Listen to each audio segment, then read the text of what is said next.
Let times unwind, baby. When time comes around, no one's around. Listen, how y'all doing, man? How y'all doing? How y'all doing? How y'all doing?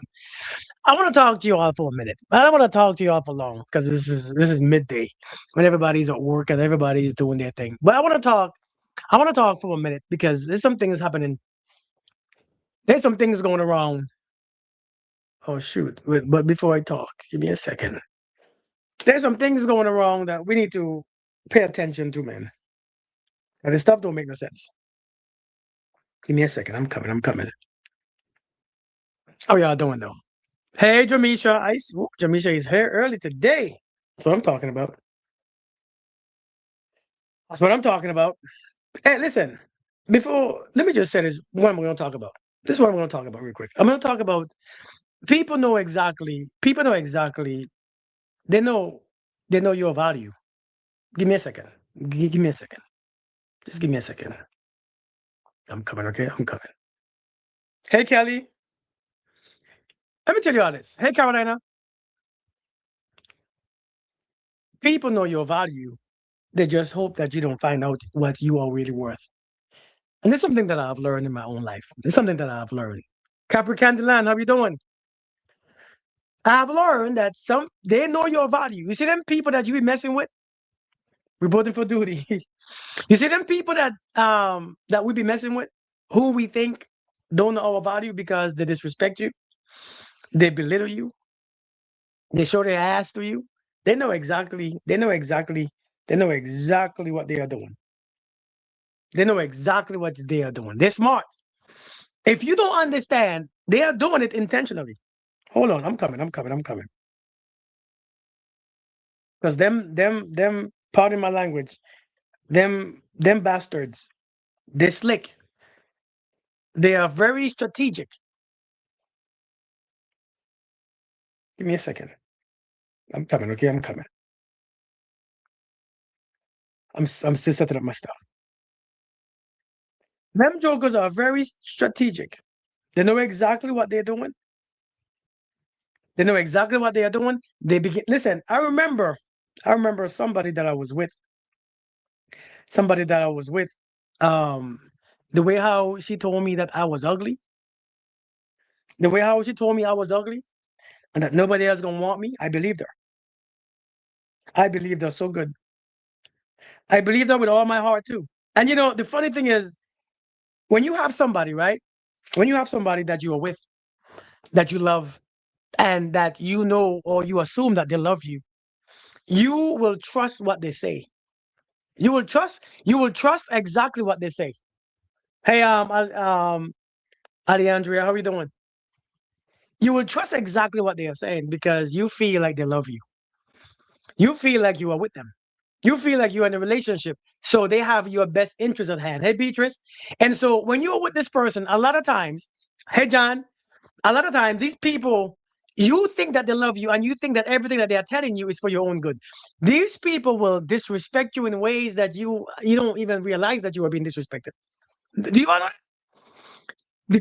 Listen, it's magic.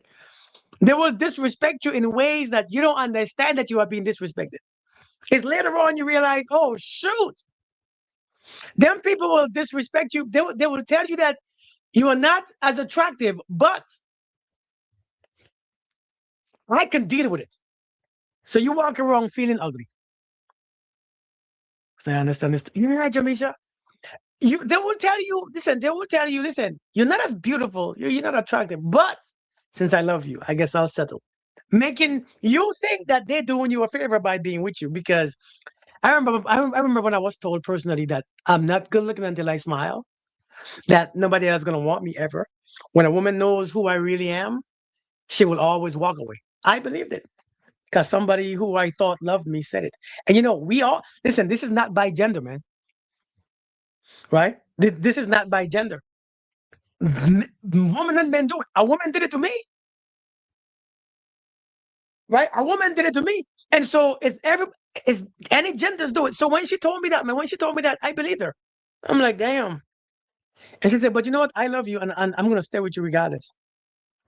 And so then They put this idea in your mind that if you leave, you will never find somebody like me again who gonna take the shit that you are, who gonna take your ugly face, who gonna take your crooked teeth. Hey, Sandra, listen, I'm telling you. Thank you, Miss Denise. And so here we are, being in a relationship. Seriously, we are in relationship, being abused and confused without even knowing. We think that somebody is doing us a favor, and so we try to stay with them for as long as we can, because we feel that when they told us that ain't nobody is going to want us, we thought that it was true. Listen, you thought it was true when they told you that ain't nobody is going to want you. You begin to look at yourself funny. Sheila, how you doing? Thank you so much. Have a great day too, Sheila. Thank you so much. You really begin to think that maybe they are being truthful. Maybe I am ugly. Maybe I am not as good looking as I thought. So you think I'm ugly? You no, you're not that ugly. Oh, well, okay. Well, thank you for being with me. These folks know your value, but they are trying to keep it from you. That's the truth. They know your value, but as long as you don't know it, they are good. They know your value. I need us to understand this. People know your value. They do. It's not that they don't know. They know. They know you are quality. They know that you are great. They know that you are beautiful or handsome. They know that you are remarkable. They know that your energy is beautiful. And so they try to take it away from you, disrespecting you, calling you all these names, telling you all these half-ass lies, and telling you all this stuff and doing the most. And finally, when they get you to a place where you lose your identity, when you don't even know who you are anymore, you get into a relationship sometimes and you realize that you are lost, right? You realize that you are lost. Hey, Donna, we're talking about how people know your value and they try to keep it from you. This is why before you enter a relationship, you must first know who you are and who you are going to be. Because some people will hide you from you. I think that's better said. Some people will hide you from you. And you have to be careful, because that's the most dangerous person ever. No, we have all been in relationships, man. Yeah. We have all been in relationships where somebody tried to control us, where somebody told you that you wouldn't amount to anything. They even told you that, they even call you fat. Have you ever been called fat in a relationship? Yeah, Tanya, envy. Beauty for me is not facial. Our parents are good looking. I search for your inside values and how it flows. I remember, man. I remember. Hey, Tina. I remember. I remember. Hey, Sharon. I remember a woman who I was with. She said, Kirk, and this is something that I say all the time because it stuck with me for it stuck with me for many years. It stuck with me for so long. Somebody told me, Kirk, she said, my friends asked me, how come when we go out, it looks like you are going to a liquor store and I'm going to somebody's wedding. I said, what you said? She said, somebody asked me how every time we go out, you look like you go into a liquor store. I said, I don't even drink. Liquor store? They said that? She said, yeah. And in my mind, I'm like, why would you even tell me that? Some things you keep to your damn self. And she said, my friends tell me that I look like I'm going to a liquor store and you look like you're going to a wedding because you're pretty and your husband looks, or your boyfriend looks raggedy. It hurts. It broke my heart, man. This is years ago. It broke my heart. It broke my heart so bad. I was like, I'm ugly? She said, I don't know about this. I mean, I guess it's the way you dress. Damn. So you agree? Broke my heart. You all don't understand. It broke me. Hey, Shay. It broke me for a long time. And for many years, I was so insecure about my face. For many years, I became so insecure. You know what I did? Instead, I went to the gym. I started going to the gym. That's why I started going to the gym years ago. I ain't stopped yet. So whatever it was that was meant to take it away from me, it gave me even more. I started going to the gym. I started getting listen, okay, I'm ugly in the face, but you're gonna take away the looks from my face and put it on the tension on my body because I'm gonna be fine. And when I started going to the gym, she hated it. She hated it because my body changed. Hey, Carly, how you doing? When I started going to the gym, she hated it. El Mundo was good because now I start getting attention. I start getting attention. Never got it before because I thought I was ugly. And so it took me a very long time to look at people in their faces, especially women. You know how long it took me to look at women in their faces? A woman will be talking to me and I will be looking this way. I will be looking this way. Because I believed her when she said I was ugly. Yeah. One old woman. And Donna is crazy. I actually believed her. I thought she was being honest. And so even I was in my 30s looking at women like this instead of looking face to face. Until somebody asked me once, Kirk, why don't you look at me? I said, look at you for what?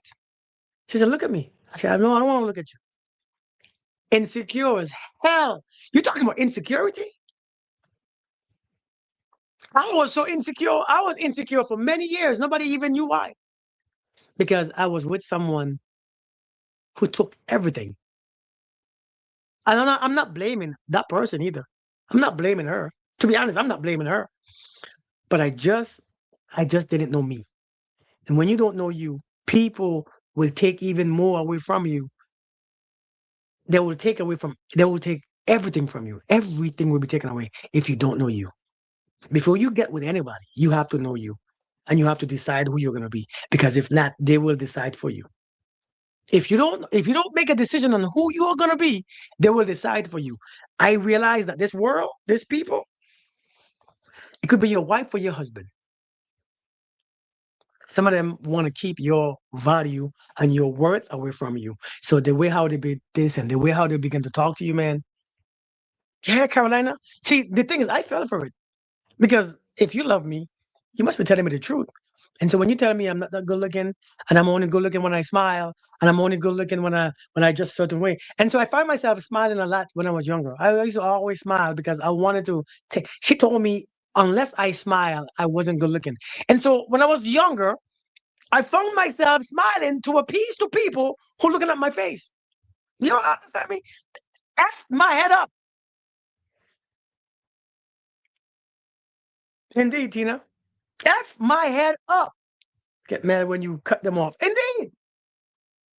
Karen was good. Screwing my head up so bad. So here I am walking around smiling. Well, she said if I smile, I'm good looking. And I wanted to be good looking. Again, I don't blame her.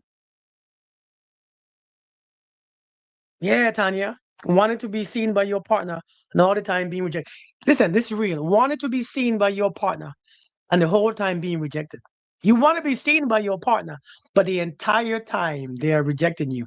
They reject you worse than anyone else. And so sometimes we have to remember, man, we have to remember before people will tell you all type of things. Your partner will tell you all type of things, getting you all confused, your feelings hurt, and then expect you to stay anyways. Because they hope that what they told you keep you right there with them. They hope the shit that you tell that they're telling you, you're ugly, you're fat, you're not gonna be for anyone else. You're not gonna meet anybody else better than me. And if you're so good, why would you even tell me all them things anyways? People can be so mean, indeed, and man too. But hey, Jamisha, people can be so man too. And you know what though? To be honest, that's the only way to know that they can keep you. That's the only how they know that they can keep you. That's the sad part. That's the only way that they know how to keep you is by bringing you down to their level. Ain't that sad? And when you see somebody bringing you down to a certain level, you have to understand it's because you can only bring somebody to where you are. Do you all know that? You can only bring somebody to where you are.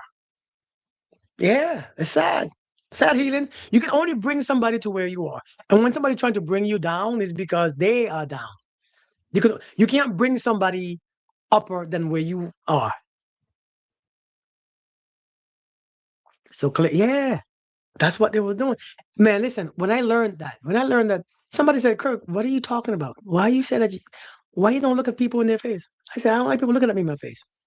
It lasted for too many years. Some of them people, some of them people stay with you for a long time, you know. Some of them words that you was told by your people that you love, stay with you for so long. It stayed with you for years. A matter of fact, some of you, listen, some of you, you still carry it. Some of you still believe that you're not going to be good for nobody else. True or false? Some of you still believing that you are not, your body is not good enough. that nobody will like it or nobody would enjoy it. Hey, Sylvia, some of you still believe the fact that you will never amount to anything without them. Hey, Tasha, that's the reality. Some of you still feel that way in your 30s, 40s, 50s, because them things stay. That's why you have to be careful about who you entertain. You gotta be careful about who you sleep with in at night, who you go to bed with every night. You gotta be careful, man. Because some people don't want the best for you.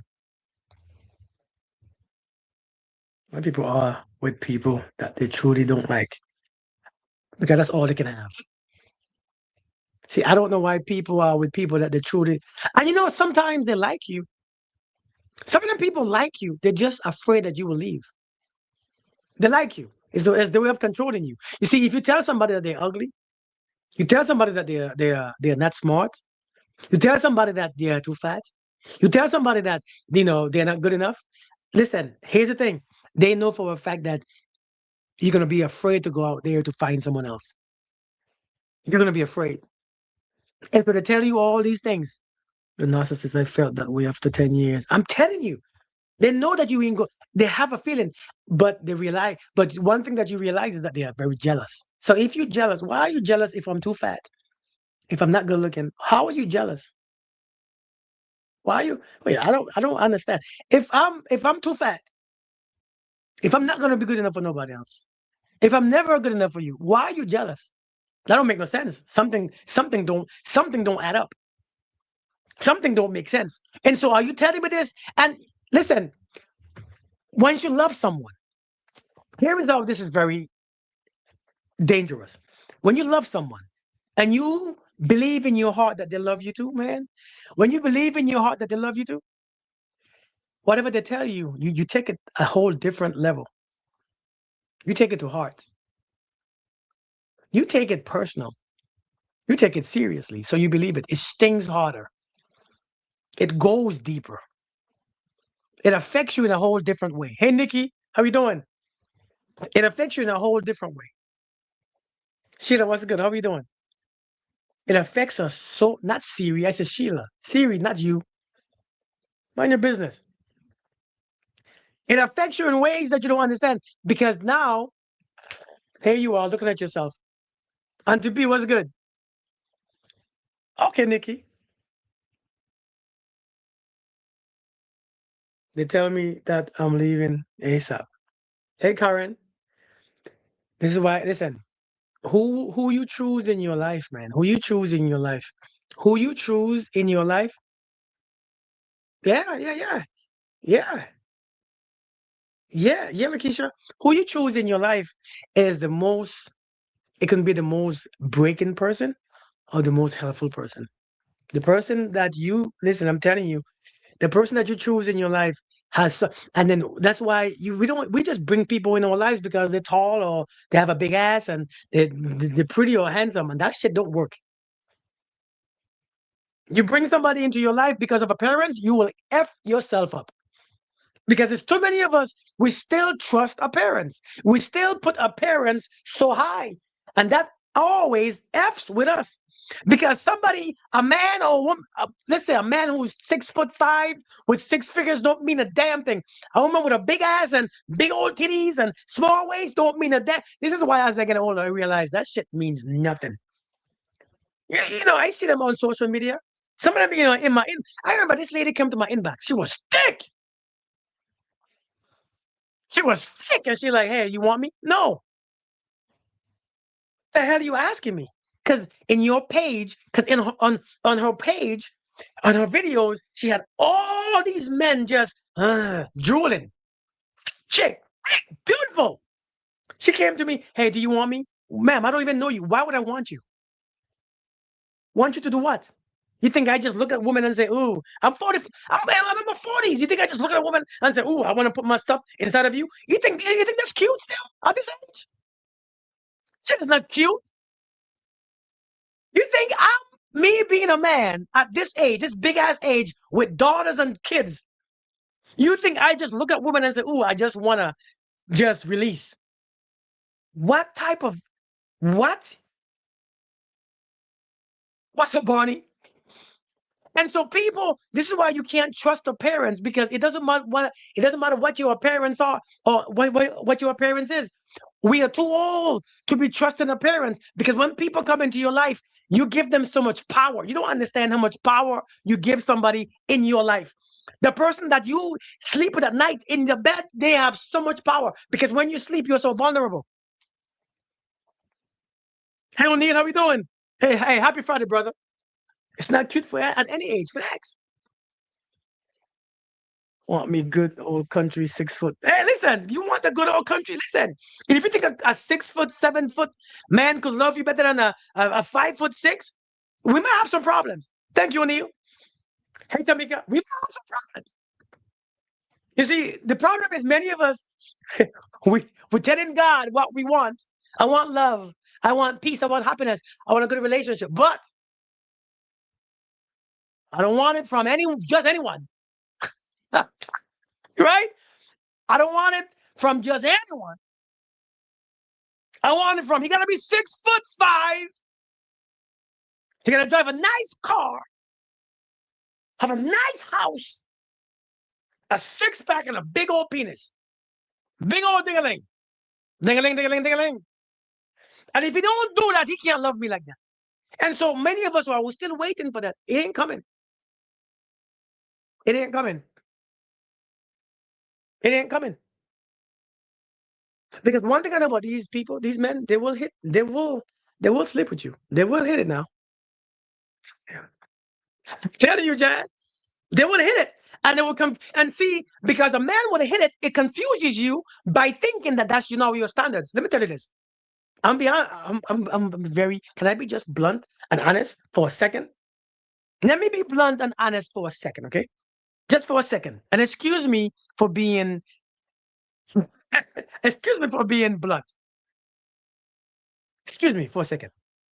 You see these men who you are go after? These men hit anything. And I think a lot of women think because these men hit, you become the anything. You don't know that you are the anything yet. You have no idea that you are the anything.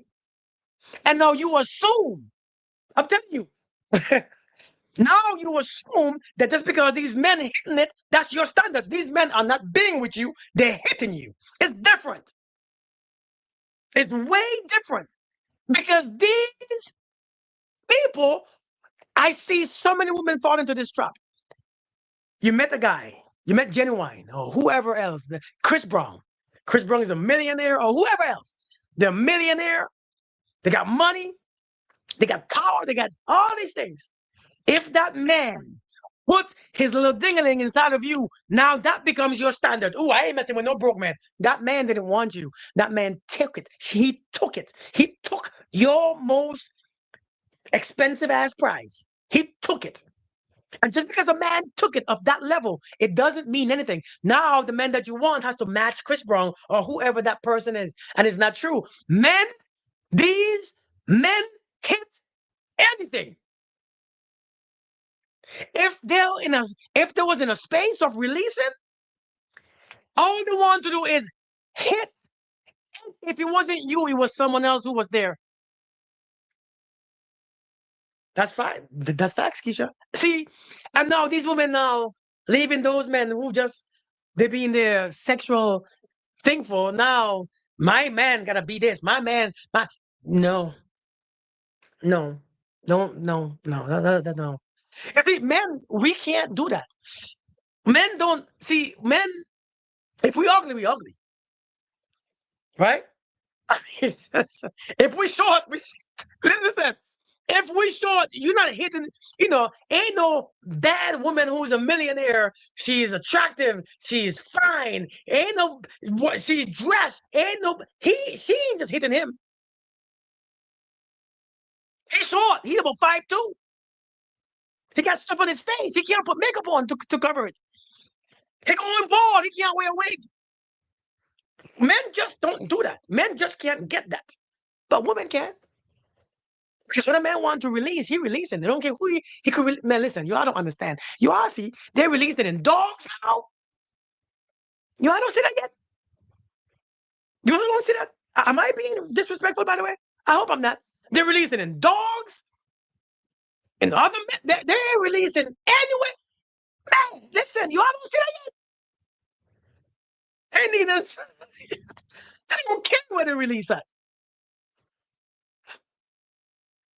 And who is emotional and always wants control in a situation. Can you give advice on a woman who is emotional and always want control in a situation? Listen, let me tell you this. When you talk about yeah. When you talk about women who always seek control, the women who seek control are the women who are afraid, very afraid. They are very, very, very afraid. And when you see you as a woman who are trying to get control, is because fear is the one that's carrying you. You see, fear, when you are in fear, you have to control the outside situation because the outside situation has so much, the outside situation has so much influence on the inside. And so you have to take control. You have to try your best to do this and check his phone and check this and check that because the control is the fear of being hurt, the fear of being abused, the fear of him leaving, the fear. And so you have to control every single thing. You have to understand control is not a real thing because you don't you can't control don't work because if you're trying to control, you can't love. You could choose one. If you are trying to control, you can't love. You see, where there is control, there is absence of love. Because if you have to control me for me to stay, then it's not real. Then you don't know why I'm staying. Am I staying because you making me, or am I staying for my own free will? You see, that's why he said love is free. This is why he says when you love something, you let it go. And to let something go, it doesn't mean that you let it go to someone else. It means you let off your emotional control. Let it be what it is. When you love something, you set it free. Set it free doesn't mean you say, hey, I'm done with you. We are broken up. We can't be together. That is not setting it free. That's being stupid. When you love something, you set it free with your emotion. You have a choice to be whatever you are. You have a choice to do whatever you are. You can be and do, and I could just pay attention and I can see that you choose me anyways. You see, if you can't do that, if you have to control, it's not love, it's attachment. Right, exactly, Keisha. It's attachment. You are attached to that one thing. And when you are attached to it, it stimulates all your emotions. You see, when all your emotions are stimulated, all your emotions are always up in a bunch. All your emotions are always sad, angry, intense. You see, when love becomes intense, is attachment. Think about it. Yeah, yeah, yeah, yeah, yeah. Today's affirmation, I'm choosing to focus on what's in my control. That's what I'm talking about, brother. Amen. Hallelujah. My brother said today's affirmation, and let's all repeat this. I am choosing to focus on what's in my control today. Man, y'all better tell a brother, amen. Only what's in your control. And see, when we don't have no, listen, when I'm met, my wife was telling me about somebody she works with. He has to have control in what she's doing at work. I realize the reason why a man at work wants so much control is because he lacks control in his own home. I realize that. When a man goes out seeking control, is because in his own home he has none. And so he has to exercise control somewhere. You can have control or you can have love. They both don't coexist. They both cannot coexist. I realize when somebody loves you freely, the love is more beautiful, it's more precious, it's more unconditional, it's more soft, it's more kind, it's less judgment, it's less pride and less ego. You see, when somebody loves you freely, man, listen, this is why you have to let people go. Let them, when you love something, you set it free. Setting something free, man. But when they come back after, what about when they come back after them go? Well, they come back because you was right there still when they left. Listen, if you let somebody go, you're not gonna be there when they come back. Hey Sherry, how are you doing? Can we be not Siri, Sherry, not you. Listen, thank you, Anna. Hey Anna. Hey, nevertheless, how are you doing? When you let somebody go, if you really and honestly let them go, you won't be there when they come back. Some of you don't let go of people. Indeed, Nikki, some of you all don't let go. Some of you all just give them a break. Let's be honest. You give them a break and you hope that they come back because you're not ready for them to go anyways. You just say, if you don't stop, I have to let you go, and you walk away. You take 2 steps and they come following you. Okay, I'm done. People don't change that quickly. Am I glitching? My phone started glitching after I typed that message. Oh man, I don't know what's going on with my stuff. Can you all see me and hear me? Your service is tripping. Can you? Oh, I'm lagging. Okay, so I'm back now. But social media be tripping, man. They be tripping. Okay, you're good now. Good. But yeah, man, listen. Oh yeah, my thing was red. I don't know. Hold on. Let me open my door. I'm here by myself, anyways. Come on now. Whatever is in here, release yourself. Is that it's probably I have a bad energy in my home. I don't know where it come from. But in the name of Jesus, get out. But yeah, man, but seriously, listen, a lot of these people, a lot of these people, we can't choose. And I know we hear this all the time, but the truth is you cannot pick somebody to be with based on appearance. This is why even when a job hires you, when we are applying for jobs, right? We applying for jobs, they put us on 6 months probation. 6 months probation is, I don't listen. You better behave your damn self, or else I'm firing your ass. We have to give people probation. The first 6 months is probation. When I meet you, our first 6 months of talking is probation. Some of you want to be in a full blown relationship in 3 months. I don't know how. Why? They're that good? Penis that good? The vagina is that sweet? By the way, I'm just talking bluntly, okay? Hey, Siobhan, how we doing? It always good, just right? Hey,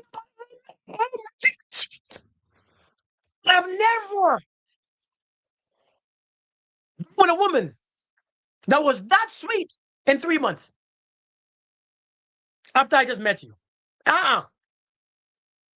And when, a matter of fact, one of the biggest red flags when you meet somebody in the first week or two, when you begin to think, this is the perfect one for me.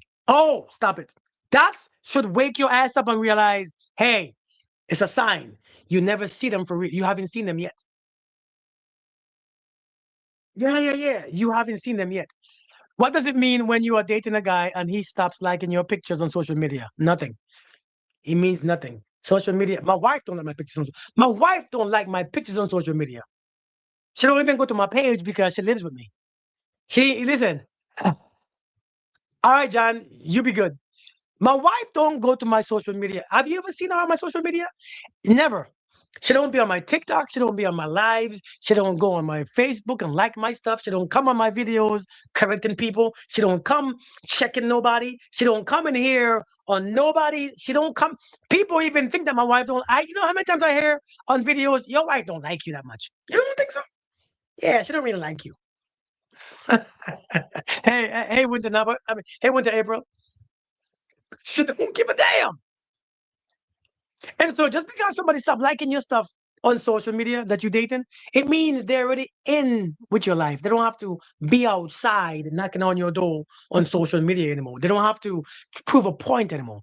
They don't have to like your pictures anymore. They're already in. Barney, don't look at none of my videos. If I want her to see a video, I have to say, hey, come check this video out. As if not, she ain't going to my page looking. She don't go to nobody's comments and say, "Oh, you think my husband is cute? That's my husband. That's my man. So leave him alone." Nah, hell no. My wife, shit. I'm a husband.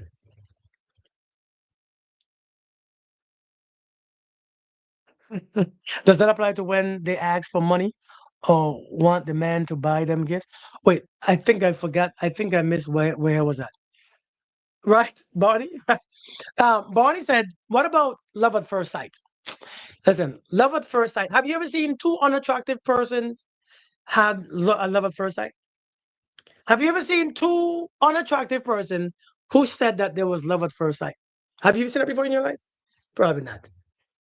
It's not love at first sight. It's an erection at first sight. Is you get moist at first sight.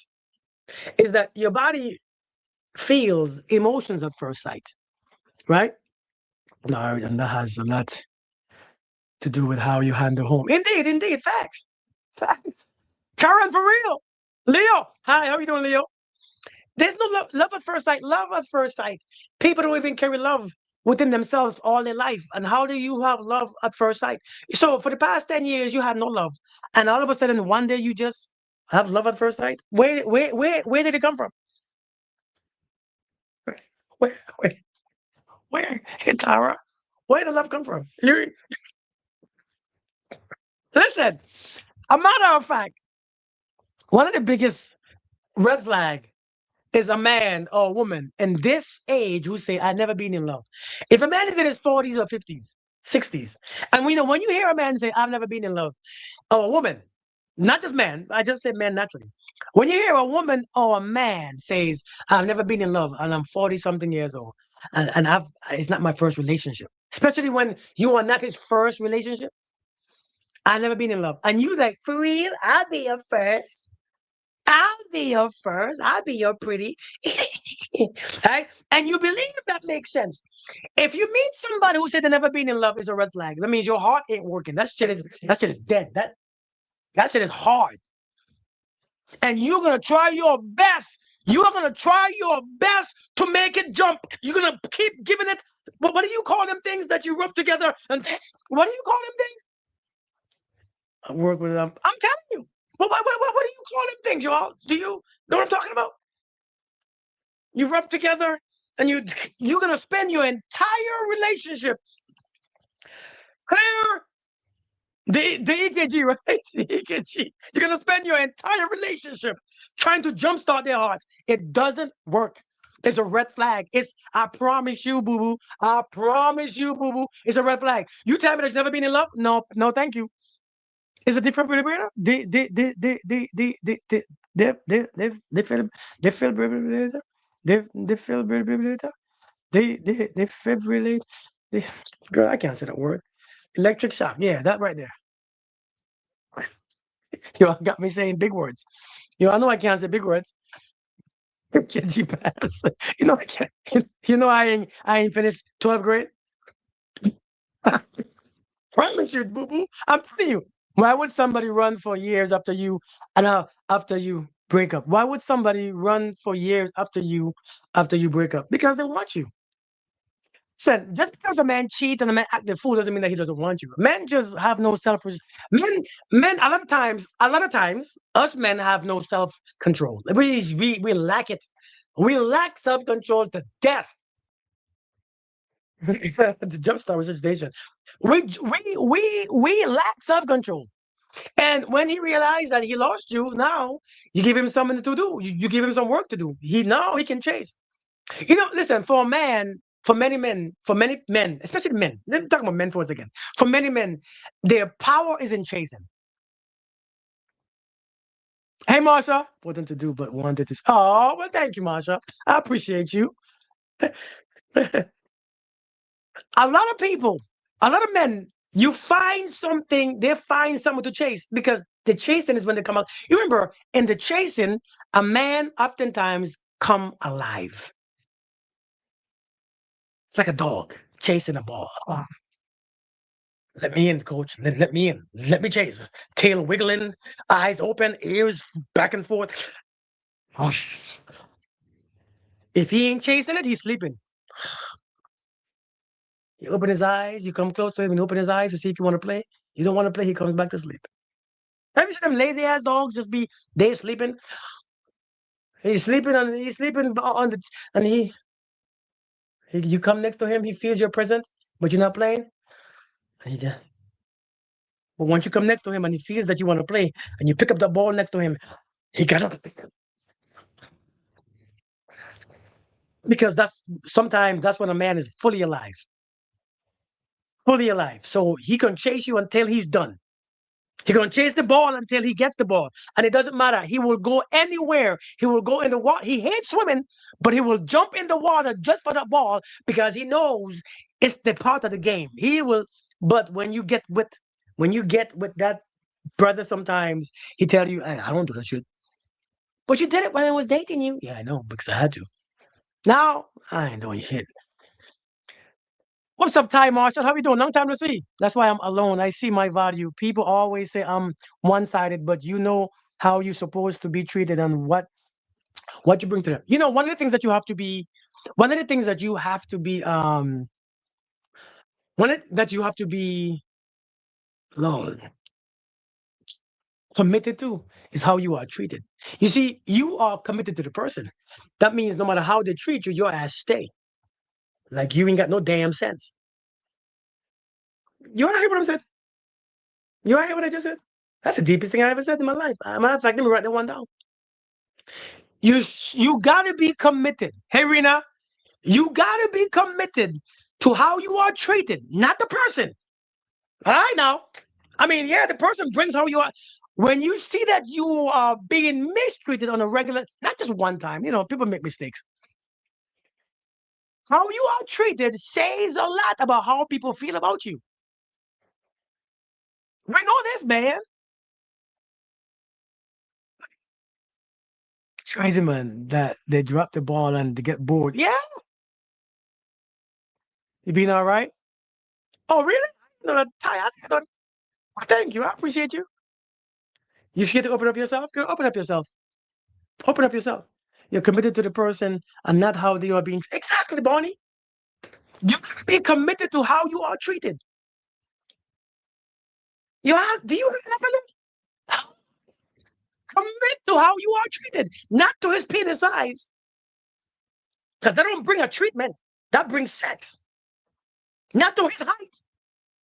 Not to how big her ass is. Because one thing about big asses, there's shit too. There's poop inside. I don't know why. Me, listen. That's why you've been seeing women on social media showing all that ass. And I'm like, I am not curious. I don't care what your ass look like. I know what you do with it. We all know what you do with it. I know what you just did this morning. When you woke up, if you're in your 40s or 50s, I know what you just did. You just used the toilet. A matter of fact, you probably used it twice today. I'm not curious. Ain't shit coming from that. But shit. Indeed, Victoria. They'll run you through the mud if you let them. I'm telling you. Yeah. Karen, the Gregory. And so here we are.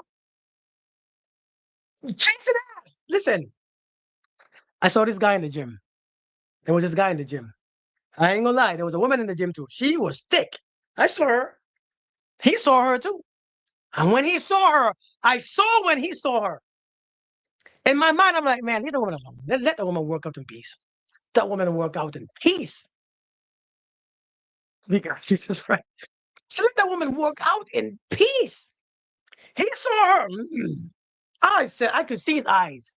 And when he saw her, another guy looked at the same time. And them two men, I watched it. In my mind, I was laughing. It was funny. I watched those two men have a conversation and they have never spoken in their life. I saw them have a conversation with their eyes about the woman ass. That brother said, the other one said, I don't know what they said, but I could imagine. I knew what they said, but not exactly what they said, but I knew the other one exactly understood. Yeah, the Joker said, you all know those body languages. That Joker said, I said, leave that one alone. Freckles. He buried his ass close to the woman. She had a big old behind, yeah. And he just he passing next to her. He wanted to see her look. Finally, the woman doing a workout, and he went over there. Like, no, you're doing it wrong. And I'm just there laughing because I'm like, how embarrassing is this? And he just showing how to do it. No. This is how you do it. Right? No, this is how you do it. And He's showing her, and I'm like, but you're doing it wrong too. You doing it wrong too. You're doing it completely wrong. I think both you all are lost. Yeah. When he done, he stayed around next to her. He was all the way over to the inside. He stayed by her. He stayed by just an ass did that to you, brother. And you have a woman too. You have a woman at home because you told me about her just the other day. You have a woman at home. You have a woman at home that you just told me about, and you telling me you did Thursday still? An ass does so much for you? Really, an ass? So that's serious? That of chasing is just the thrill. There's no love in it, just a short term. Facts. Facts. Tara, if an ass is doing that to you at this age, and you my age, God, you have kids. You got a bunch of daughters. Man,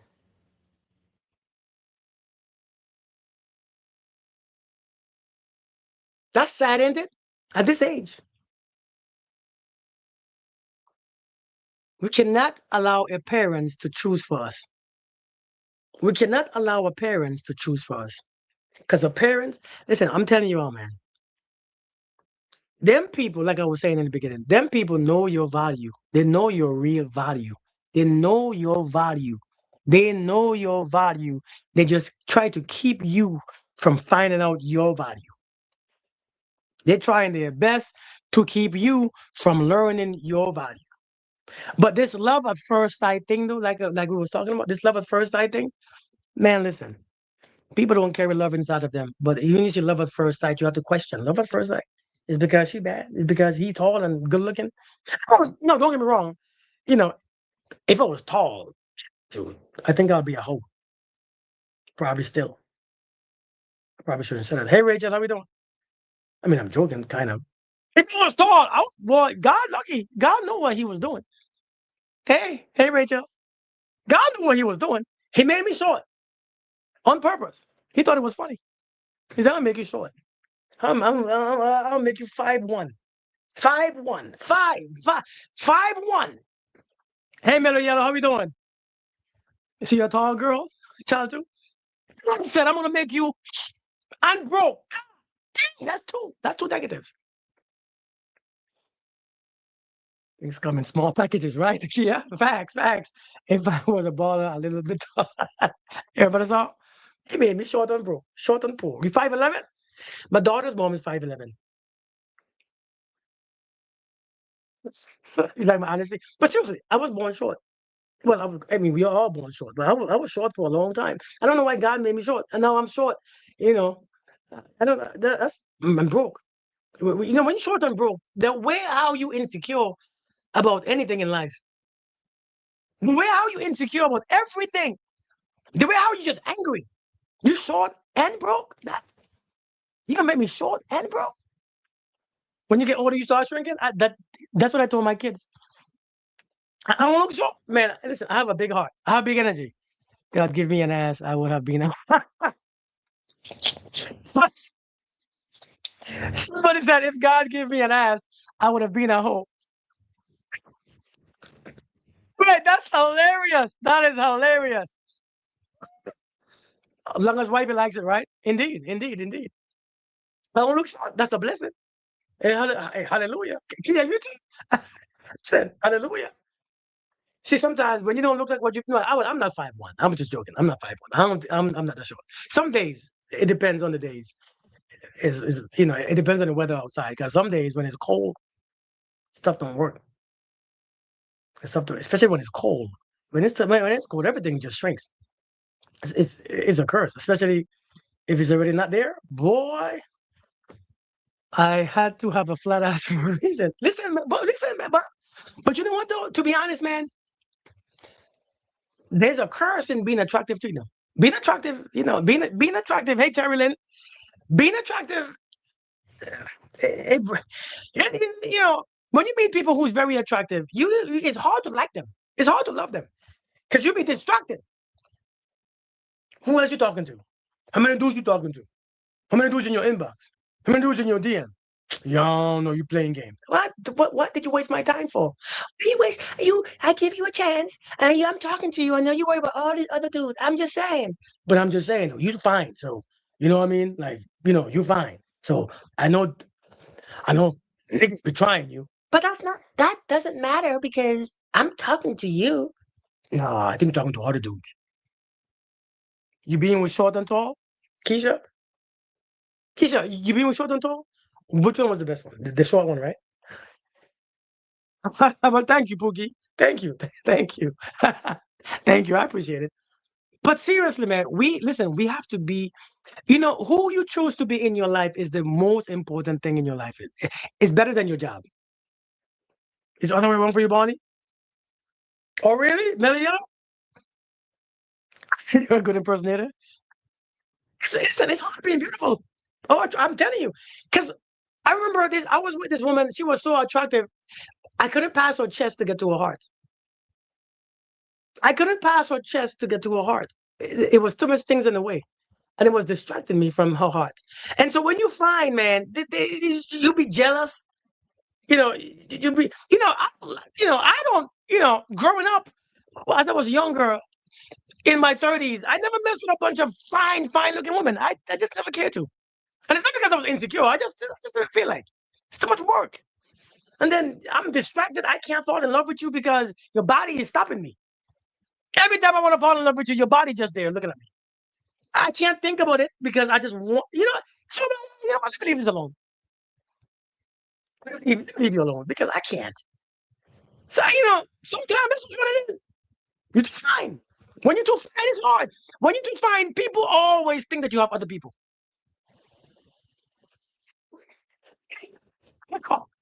Yeah. She is, Mez. She really is. She really is. All men see is lust. Never your mindset, huh? This is why, right? She is. She really is. This is why I think this is why the first thing that you have to do is show that you can read a book. Like these days, hey, listen, everybody, I already seen all the twerk videos. I don't want to see no half nakedness. Send me a video of you reading a book with no pictures. Send me the book first. So let me see which book are you going to read to me. Send it to me, text me first, and then show me what page that you are reading so I can Google it. Let me get this book and then send me a video of you reading page 89. You didn't have practice reading it. Nobody told you what to read. So I want to see you reading page 89 from this word right here. Start from the first paragraph. Start from there and I'll tell you when to stop. Let's do auditions because I'm telling you, now everybody to find and nobody is focused on reading. Nobody reads anymore.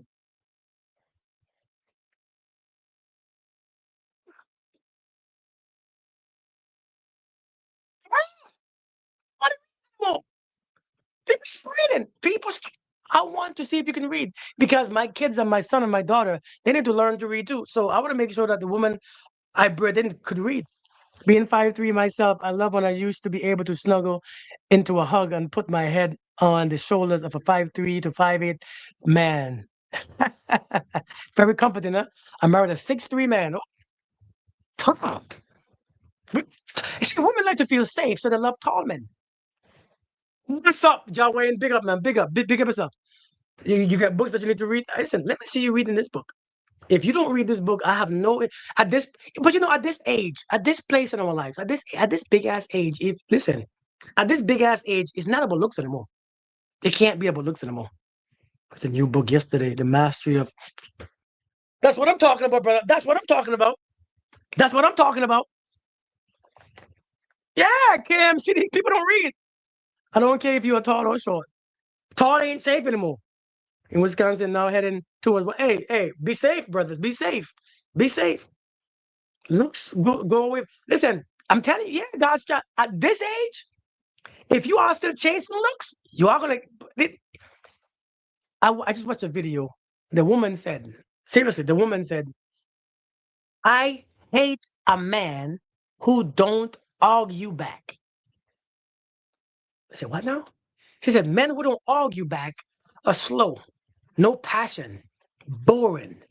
I don't want a man who I want a man who, when I argue, he argues back. Listen, argument brings argument make people hit people. If you still arguing at this, if you still arguing with folks at this age, I don't know what to tell you. I realize one thing that you grow out of is arguments. Do you believe in love at first sight, or should I walk by? Should I walk by again? Hey, make it second time. Walk by again, just to make sure. The short guys are insecure most times. If we are arguing at this time, at this age, something is off. I'm telling you, the most important thing is to be committed to how you are treated. How you are treated says so much. It's not the person. Because once the person, see, some people, right? Some people, I'm telling you, yeah, sure. People, man, people, when they know that they got you, they're like, yeah, well, of course.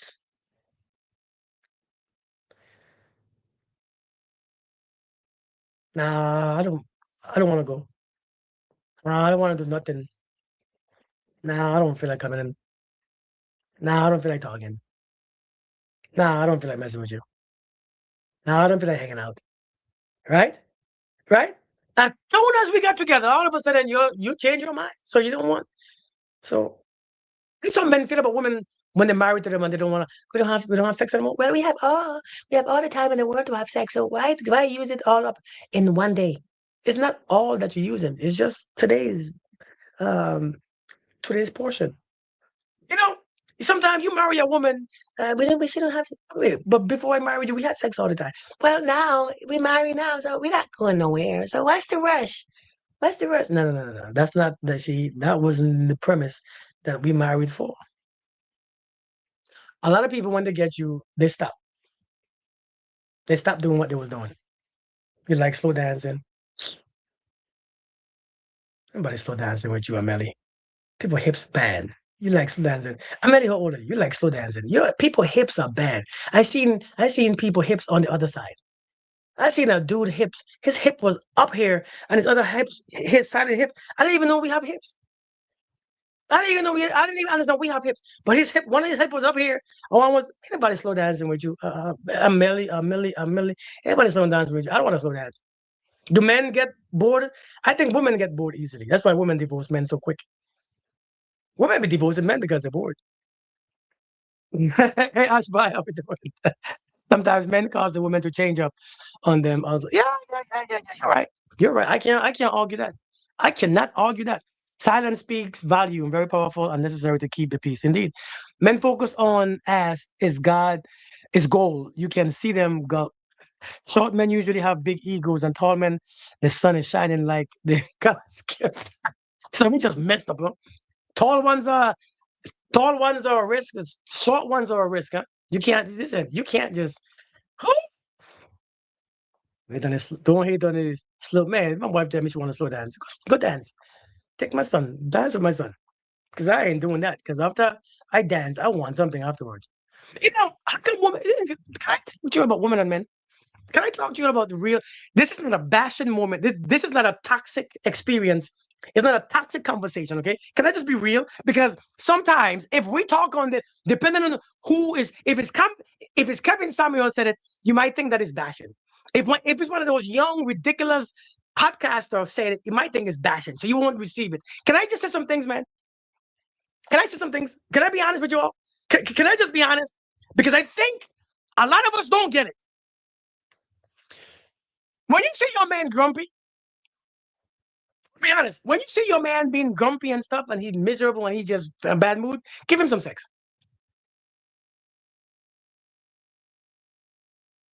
That'll fix it.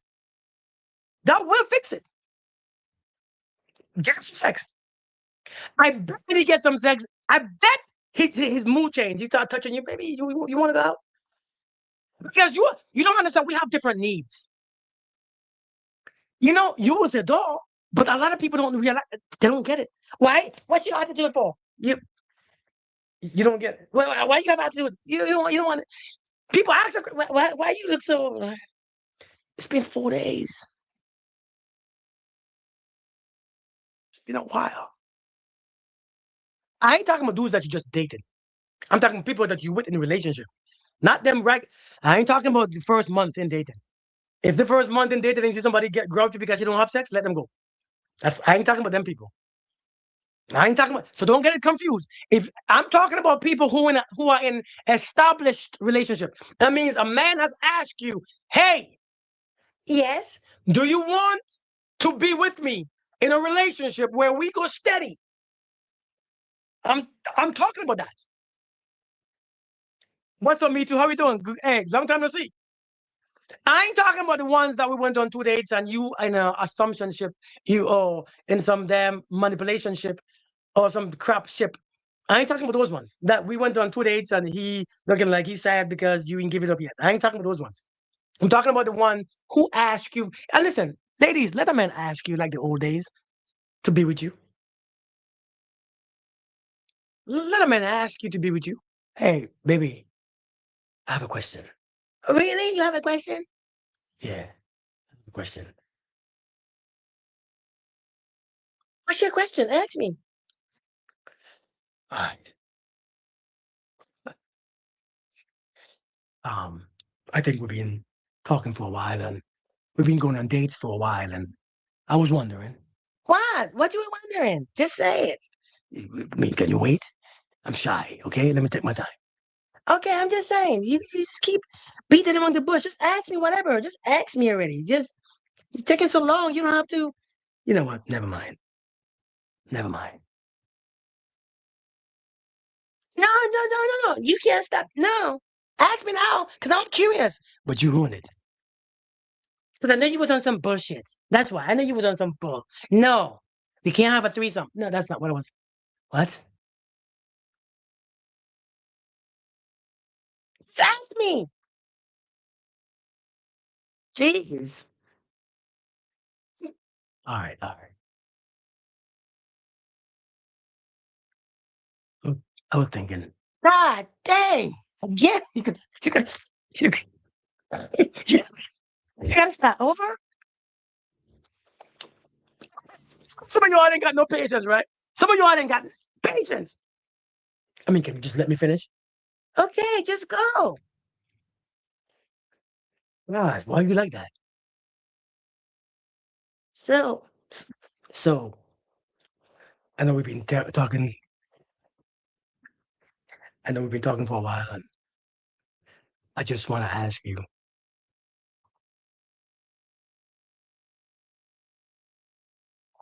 Let's just be together for real. You want to be with me? Yes or no? That's what you had to ask me. I thought we was already together. See, that's the problem. We wasn't. That's how people get their ass hurt. That's how people get hurt now because we wasn't together.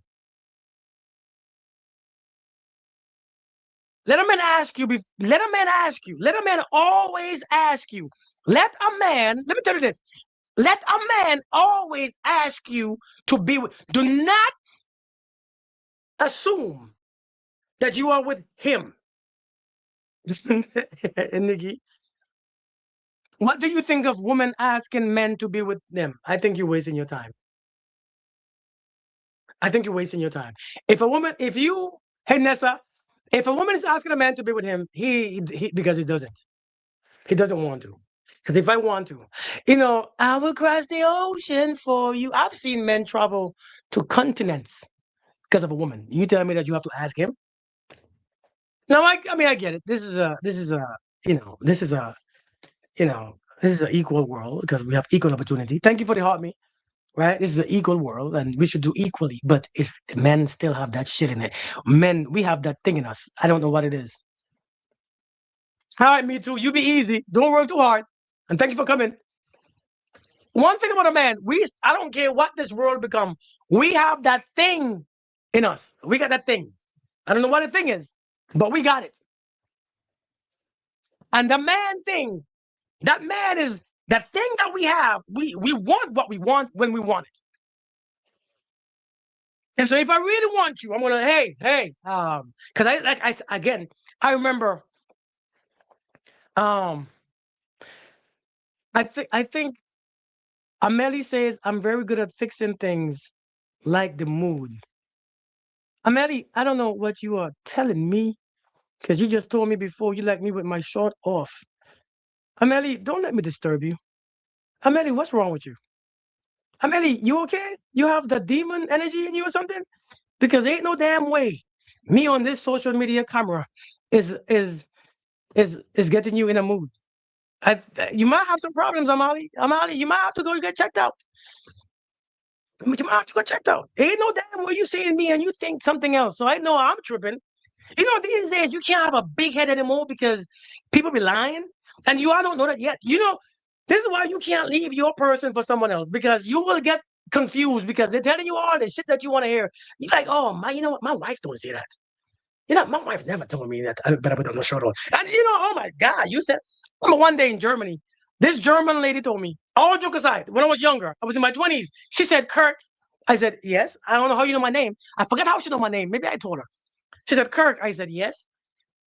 She said, I have a question. I said, what's your question? She said, no. She said, it's not a question. It's a statement. I said, what's your statement? She said, I will do whatever your wife ain't doing to you.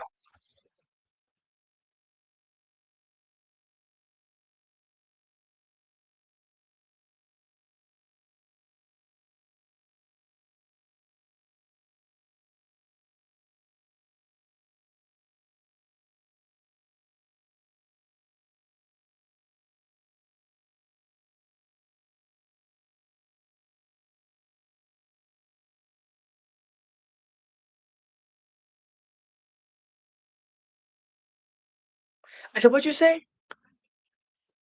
She said, you heard me. I said, say it again.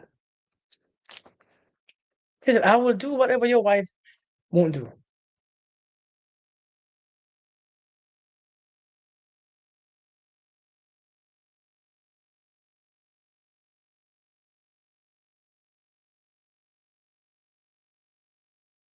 I said, for real? She said, yes.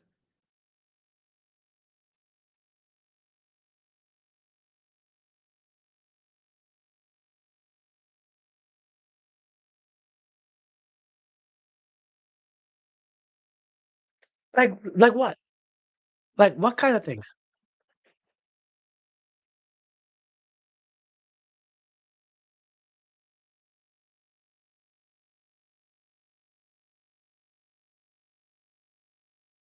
She said, whatever you could think about.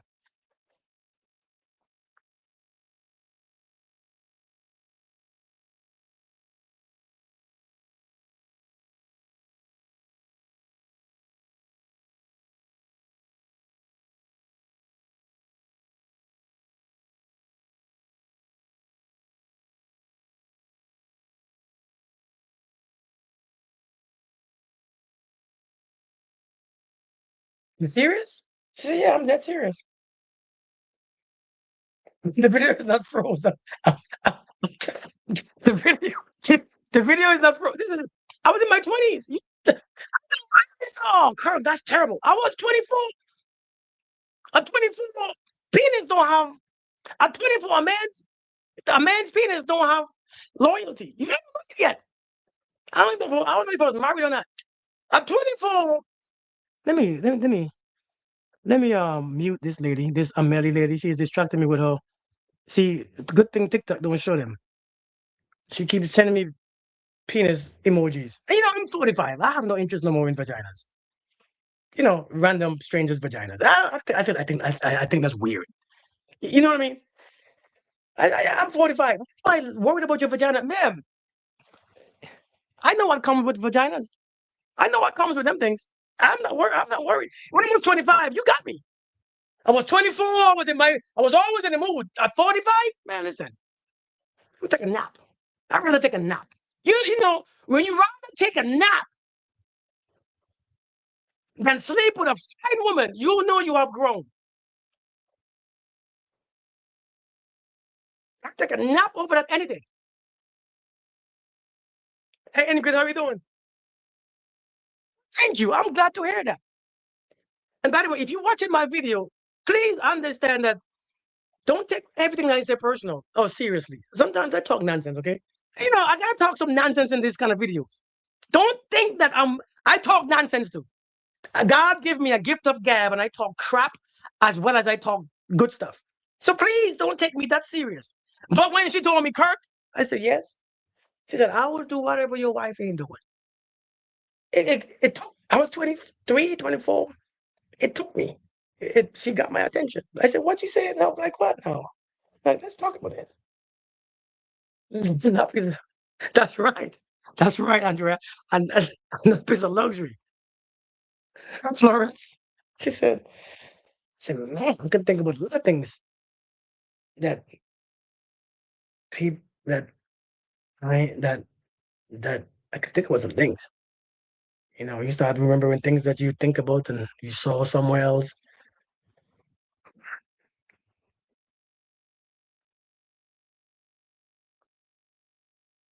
I don't think it's fair that you tell me that though, because now I'm curious. Now I'm curious. I want to know. You remember when that song from Joe says, I wanna know what turns you on. I like to know someone to there's okay and more. Oh,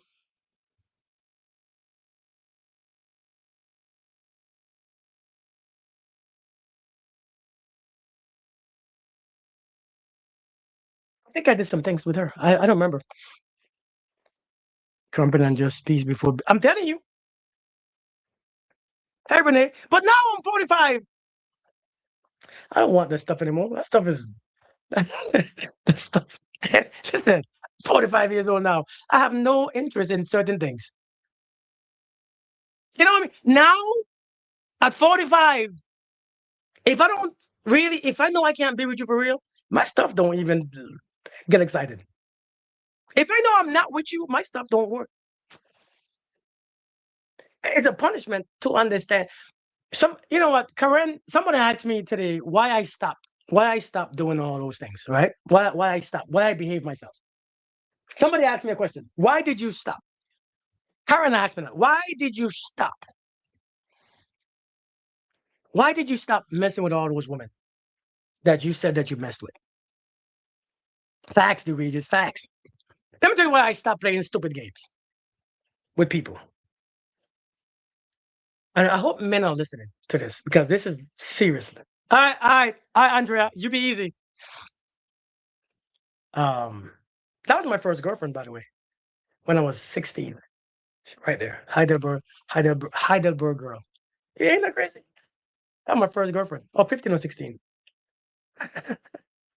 Hey, Anne, how are you doing? She said, why did you stop playing all these games and doing all those stupid things with women, breaking women heart? Because let me tell you why I stopped. Because this shit don't work. I didn't know that. The more you mess with people is the more you get it back. The more you stay anxious. The more you stay afraid. The more you stay hurt. The more you stay in the need of getting more because your ego is crazy. Hey, Miss Henny. Yeah, you're right. The more you mess with all these women, is the more your ego digress. That shit is annoying. The more you begin to dislike yourself because you keep giving yourself away. As a man, I learned that too. You see, we're gonna teach our little raggedy ass boys that their bodies is as equally as important as a woman's body. Because without one, the other one don't work. Or as we call it, to procreate. I never knew that. And so when I begin to learn, Kurt, you boy, your body is as beautiful as her body. Why should you pay that much? Why should you do that much? Why should you do all this extra crap and doing all to all these people? The second thing I learned is, boy, you don't like yourself, do you? I learned that too. Say, you don't like yourself. Because if you like yourself, why would you bring yourself all this pain? Why would you make yourself so damn anxious all the time? Why would you bring all this misery to yourself? Why would you keep having to chase and chase? You always tired. You always broke because that shit keeps you broke. Matter of fact, other than broke men, that's why they broke. Indeed. That stuff is broke. It keeps you so. Just gonna pay for dates, pay for this, pay for gas. You know what gas is? Had to fix your car. You put in all these miles going to see one, going to see another one, messing with this. You go, and then you become anxious. You think that somebody's looking at you all the time. You gotta always, and you can't. When you know what it was, man. When you are with one woman, the other woman is on your mind. I wonder if they're calling me right now. Do they keep calling me? I bet they keep texting me. You see your phone light up and you're like, oh shit, lighting up. Oh, that's I living in a state of high anxiety. Why did I stop? Because I like myself now. When you find value in yourself, you can't keep doing that shit. Hey, Sada, how you doing? When you find value in yourself, you can't keep doing that shit. Because if you get to a place where you actually respect yourself and you love yourself, and I want you to understand what I'm saying. When you get to a place, right, Bonnie, when you get to a place where you love yourself, you know how much work it took to get there. Why would you want to stop somebody's growth? See, when I got that, I was like, oh shit. All this time, that's what I've been doing. Messing with people's growth. Yo, when you begin to like yourself and love yourself and respect yourself, now you know all the work that you have to do to get to that place. And since you know all the work that you have to do to get to that place, why would I keep hurting people and bringing innocent people into that game? So I said, I surrender all. I had to quit that shit out. That shit wasn't working. Because if I truly love myself, I must love you. Yes, indeed, dude. For facts. If I love myself, I must love you too. And that shit ain't love. If I love myself, I must love you too. That means I must have love outside of myself. And so I can't keep doing this. And so I asked the question, why would I keep hurting God's people? I ain't gonna lie, it wasn't hard. I mean, it wasn't easy. But I realized even a man has to grow up too. Even a man has to grow up. Even a man has to grow up. We have to grow up and find the value in us because men never found value in themselves. That's why they go from woman to woman to woman to woman to woman to woman to woman, looking for the value that she is. If she is the one who is valuable, if I find three of them, see, if I have three cars, I must be rich. If I have three women, I must be valuable. I don't get it. Should a woman wait to be intimate with a man until it's a title to it? Hell yeah. I don't think you should give a man anything without the title. I mean, yeah, new people, people, yeah, listen, people say, give it up because you're getting older. No, don't give that shit up because I want you to respect me. Number one. Number two, if people get discounted price, they treat it as it's discounted. People will treat you as the price they paid for it. If you cut your price in half, that's the price that they paid. That's the price that they remember. That's the price that your value is. So if you don't give your shit up too early, they won't appreciate, they won't understand, they won't appreciate it. Somebody who really likes you. Now, I ain't saying to go overboard. They say when a man moves that way, it's because they want man. No, it's not because they want man. It's because they have no discipline. Now, I've heard women say that's woman mad. When a man is what do you call that word? What do you call that? Promiscuous. He probably likes men. No, it's not true. When a man is promiscuous, he's looking for his value. He's looking for his value. The problem is men were never taught their value. Let them decide what you're talking about is being a liar. Sean, which part is that? Right? What the heck was I saying? Yeah, Sherilyn. But what the heck was I just saying? I forgot what I just said before I read that. I totally forgot. Where the heck was I? Um, woman, yeah, woman was taught their value. I look and see how I talk to my daughters. And when I recognized that I was talking to my daughters differently from my son, I stopped. Son, respect yourself. Son, be clean. Son. I couldn't just do it to my daughter. It was wrong. Because I realized I was never given the value. Nobody, you know what they told me? Man, when you get old, you're gonna tear them chicks up. But they told women, oh, you're so beautiful, you are so smart, you are the prize. And so a man feels he have to compete for all prizes.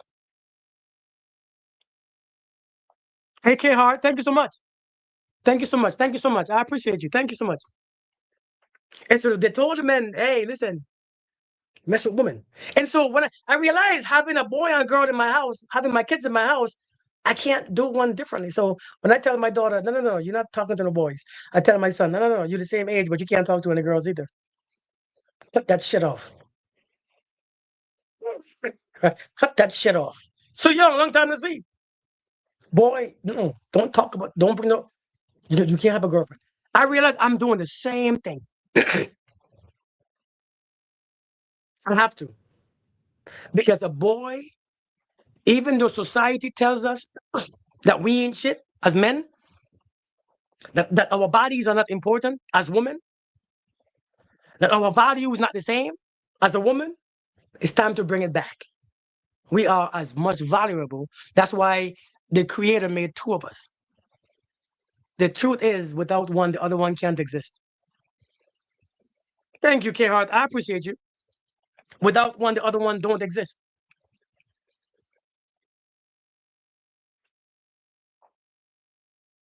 So, someone said low-class females in the past teach me to appreciate who I met in the present. Hey, sometimes we have to go through the bad things to get to the good things, or to experience the good things, or to recognize the good things. But I've learned, man. And so when I realized, man, hold on, if I like myself, I must respect myself. I can't just keep bringing energies to my body. I can't just sleep with women, a whole bunch of women. I can't just look at a woman and say, "Oh, I want to sleep with her because she's attractive." That's disrespect to me and her. The problem is I carried all that negative throughout my present relationship. I understand that. I get it, man. A young man reached out to me, and a young man told me today. He said, I have a question.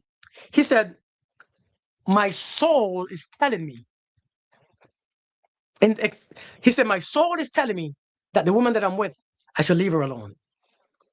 Everything is telling me to leave her alone, but I can't because I love her so much. I said, man, what is she doing? Right? She said, what is she? I said, what is she doing? I said, give me some things that she's doing that you don't like. Because your intuition could be fear based on fear and you don't know. I said, that's tough. He told me that number one, he hates when she yells at him in public. I said, yep, that's enough for me. Let the one go. Let that one go. Let that one be free. Set that woman free. That's enough for me. Set that woman free. Set her free. I said, she yells at you in public. You a grown man. Set her free. Set that woman free. Because ain't no. Listen, I'm a man. I'm a grown man. I'm 45. You think I want one? Me yelling at you in public is disrespectful. You yelling at me is disrespectful. And as a man, that you yelling at me in public, what am I doing? Oh, they're playing games today, huh? Mia said, Mia said the shower in her hotel is huge. Please go take a bath. Cause you come on here acting stink. Go take a bath, Mia. That's all. Why you come on here telling me that your shower in your hotel is big? Take a bath. Go take a shower. Listen, I'm telling you, go shower. Go bathe. Nobody. What's wrong with you all, man?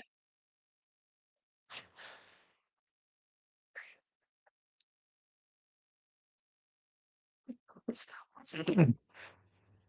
Second person sending me messages. The devil been to there. You don't catch men that way. You catch a bunch of losers. This stuff is not attractive at all. You know what I mean? Yeah, this stuff isn't. That stuff is not. It doesn't work with men. It work with like horny little dudes. Them the perverted little dudes. Like some dudes are just perverted, just horny. That stuff works. But hey, what's up, Miss Star? That's crazy. But you know what though? To be honest though, listen, let me be honest, man. Yeah, Terry. But you know, but one of the best thing is you thank God for growth. You know, as we age, as we get older, growth is so important, man. You thank God for growth, man. Like you thank God for growth because you understand as we age, you see so many things. You see so much. Things come to you, things offer themselves to you. If you have $100 in your pocket and you fit, boy, the devil comes to you butt naked too. The devil comes to you butt naked. Hey,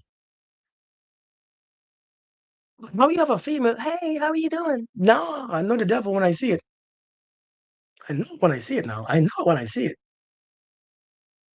If you're an attractive woman and you can be broke, but if you're an attractive woman, the devil comes to you every day, just knocking on your door. Hey, open up. They're knocking like police. Hey, hold on, no, what the hell is happening? They're knocking up. Just hurt my damn finger. If you're a man and you got $100 in your pocket, $100, and you drive a diesel car, you could be broke. And you look decent, damn, that devil coming for you, boy. And if you don't have any self-respect or self-control, the devil gets you every single time. You be in the devil's room, in the devil's shower. Indeed, you be in the devil's shower taking a bath with the devil. Hot as hell in there. Don't know when you getting out. Don't know what you're gonna do next.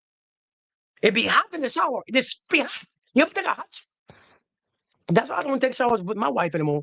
I walk in my shower one time with my wife. I was walking there. I just walked in there. Come take a shower with me. I walked in there. What are you doing to your eggs? What are you doing to your eggs in there? Why is the water so hot? Why you take what is going on with your eggs? Your eggs are no longer why is the water why do you take this hot shower? This can't be good for your skin. She's like, what do you mean? It's hot. It's hot. Your eggs are cooked. You boil what do you do? Boiling eggs? You just boiling your shit all day? You just the water is steam. You see all the mirrors are foggy, the window, the house. I got steam all in my other room. What are you doing? Man, I can't do hot showers. I can't do hot baths. Listen, let's take a shower. No. You good. When you finish, let me know. Thank you, Ginger. But when you finish, let me know. But we're not taking a shower together. And if you first ski, let's wait until the shower is finished. You can't do anything in this heat. Hey, Patty. Said mom, it's a fire. I'm telling you.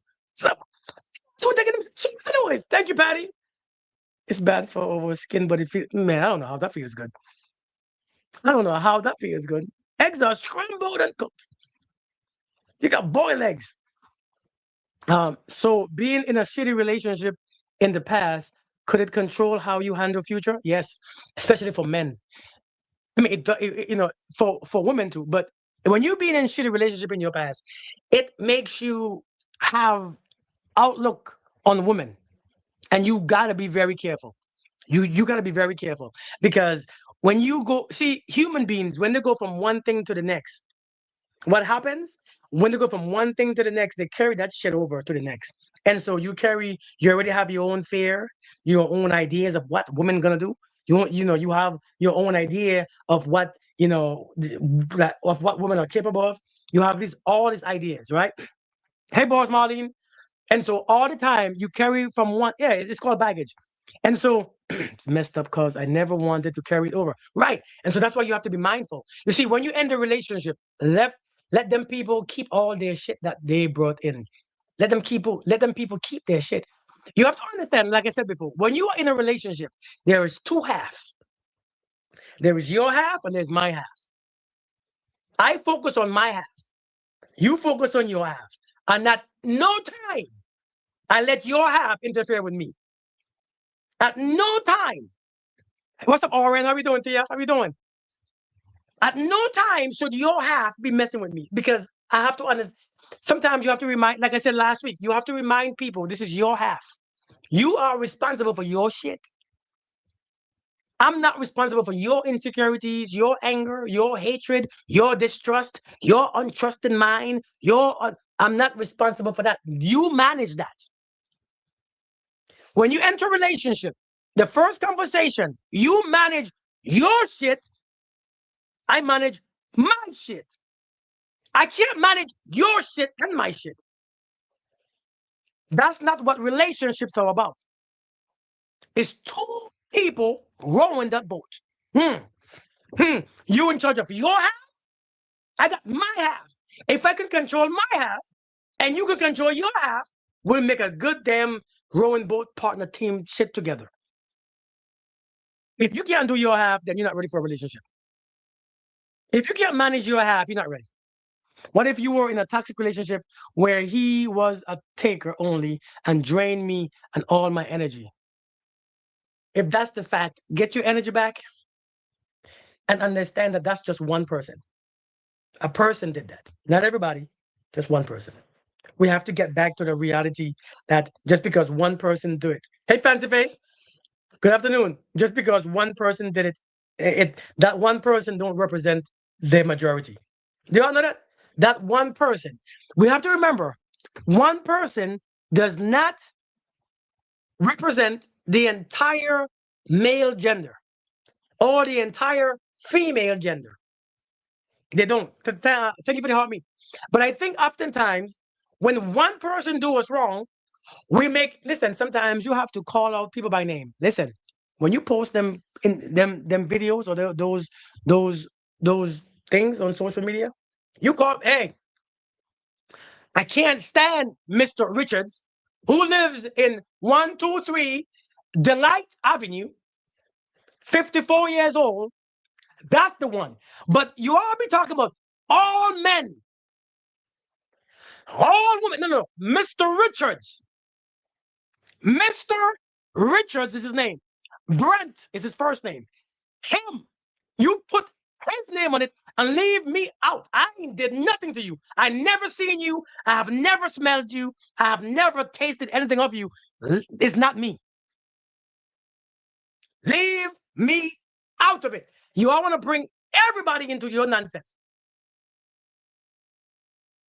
When a woman screwed with you, Miss Keisha Samuel, 21 years old, ain't got no job, and 5 kids. That's the one I'm talking about.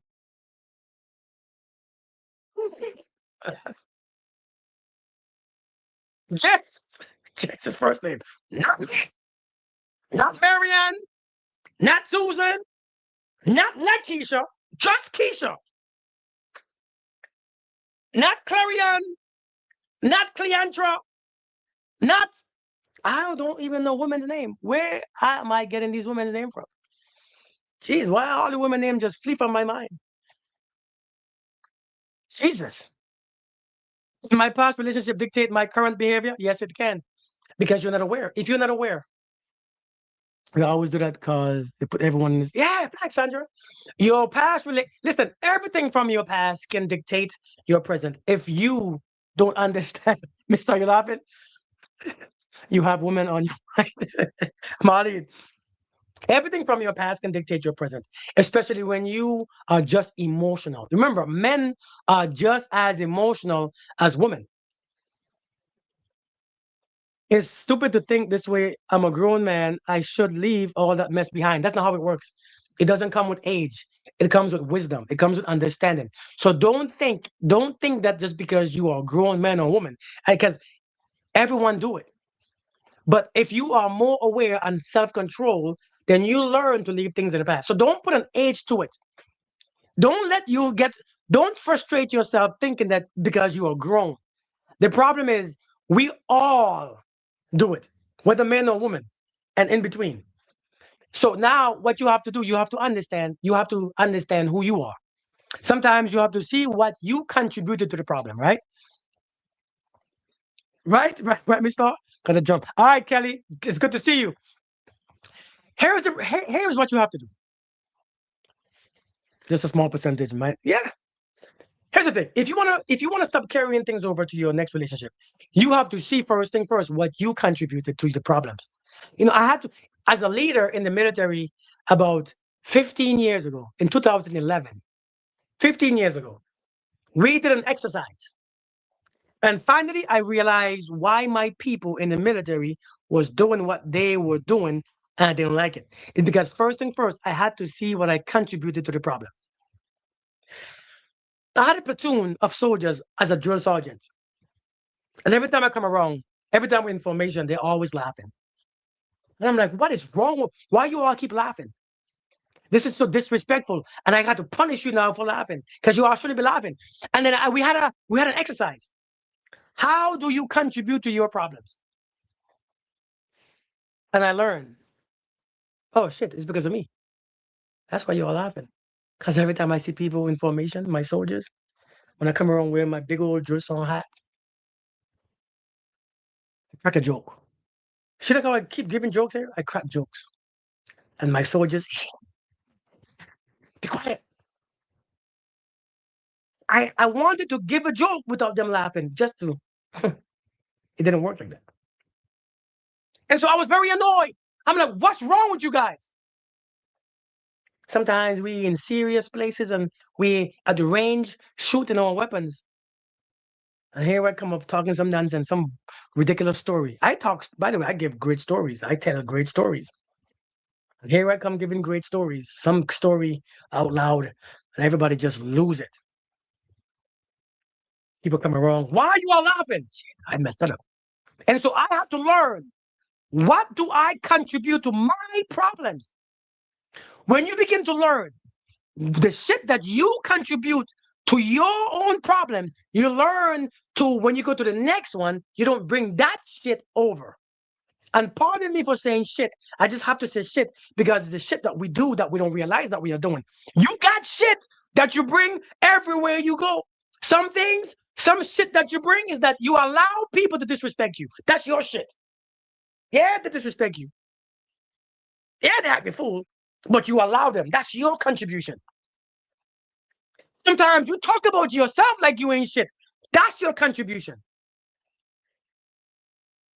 Sometimes you beg people to stay. That's your contribution.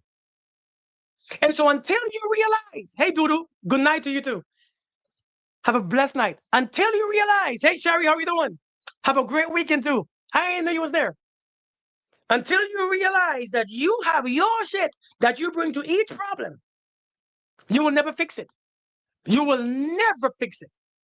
And so why do we go over from one relationship to the next with the same problem? Is because we bring our shit to everywhere. Our shit that we allow. Our shit that we do. Our insecurities. Our doubt. It's not the people really, Sometimes, yeah, it's them. But we have to realize that we are the main character. We are the main person. We are the one who is in every relationship. So it must be us. We must have a lot to do with it. When I learned that, I learned to fix my shit before I go to the next one. Oh, I see how I contributed to this problem. I see what I did in this relationship under the last one. I see what I did. I see my behaviors. I see my action. Oh, I see when I came in, I let you do what you wanted to do. I let you say what you wanted to say. I let you disrespect me, and I wanted to stay so much that I let it go. I had no boundaries because I wanted you to like me. I wanted you to like me, so I let shit go. I let shit slide. Slide. Slide. Did you get AI to help you out with this one? Of course. Buffalo Russell, whatever that means. You don't think like that? Buffy? You don't think like that? You can't think on your own like that? I mean, I can. Some people see and care not to see. Lack of self-love and self-respect. You have to learn what you bring. We all contribute until they started ice. Listen, we all contribute to our own demise. We all do. How can you fix something in the present that's affected by what hurt you in the past? You can't fix something in the present from the past. But You can see what's happening. Sometimes you have to recognize it's your own mind. You have to recognize that you are compulsive in your thinking, in your behavior, in your emotions. You have to recognize that you don't practice emotional regulation. And when you recognize those things, just because, listen, okay, let's just say this. It's sometimes it sucks, man. It sucks. It's hard, you know. Oh, listen, I know. I mean, when okay, you said that you are too emotional. Hey, Trish, you said that you are very emotional. You see, when you know something like that, I am too emotional. When you know something like that, that is how you fix it. You don't have to do anything. Once you know that you are too emotional, when something comes your way and the emotion comes, this is when you realize, oh, I'm being emotional right now. Maybe I shouldn't. Maybe this is a habit. If I tend to shut down, let me not shut down because that's just my normal behavior. Let me keep my ass up. You see, you have to command yourself. Don't let the situation command you. See, many of us, we are not proactive. We are just reactive. And so when we feel like shutting down, we shut down. When we feel like cussing somebody out, we cuss them out. When we feel like lying, we lie. Because we have to learn that no matter what we feel, we can still go above what we feel and do what we need to do. If you allow yourself to do as you feel, then you won't do shit. You can't pass your current destination. You can't be in any way that you want because the feelings are programmed into your body.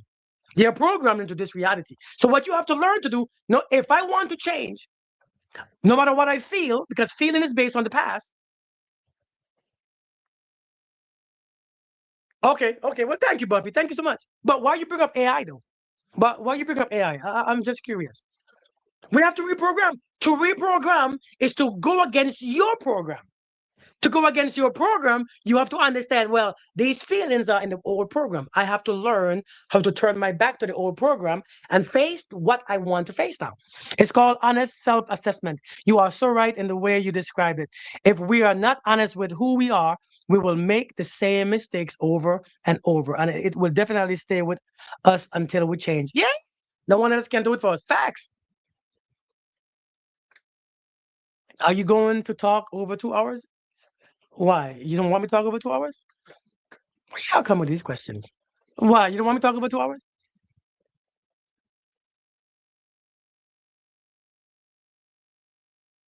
Learn to do things different. Do what's scheduled to do. Don't change nothing based on feelings. Indeed, do what's scheduled to do. I like that. Because when you go through life getting rejected, how can I run away when I'm accepted? How can I? Hey, listen, rejection? Listen, man. Wait, who's trolling? Oh, what? Rejection, man. Listen, rejection is just rejection, you know. I mean, rejection, we all get rejected. Rejection, it bothers you. You know, rejection, we all get rejected, you know, whether it's work, whether it's relationships, whether it's part, we all get rejection. And I think it's a part of life to, you have to be grown enough.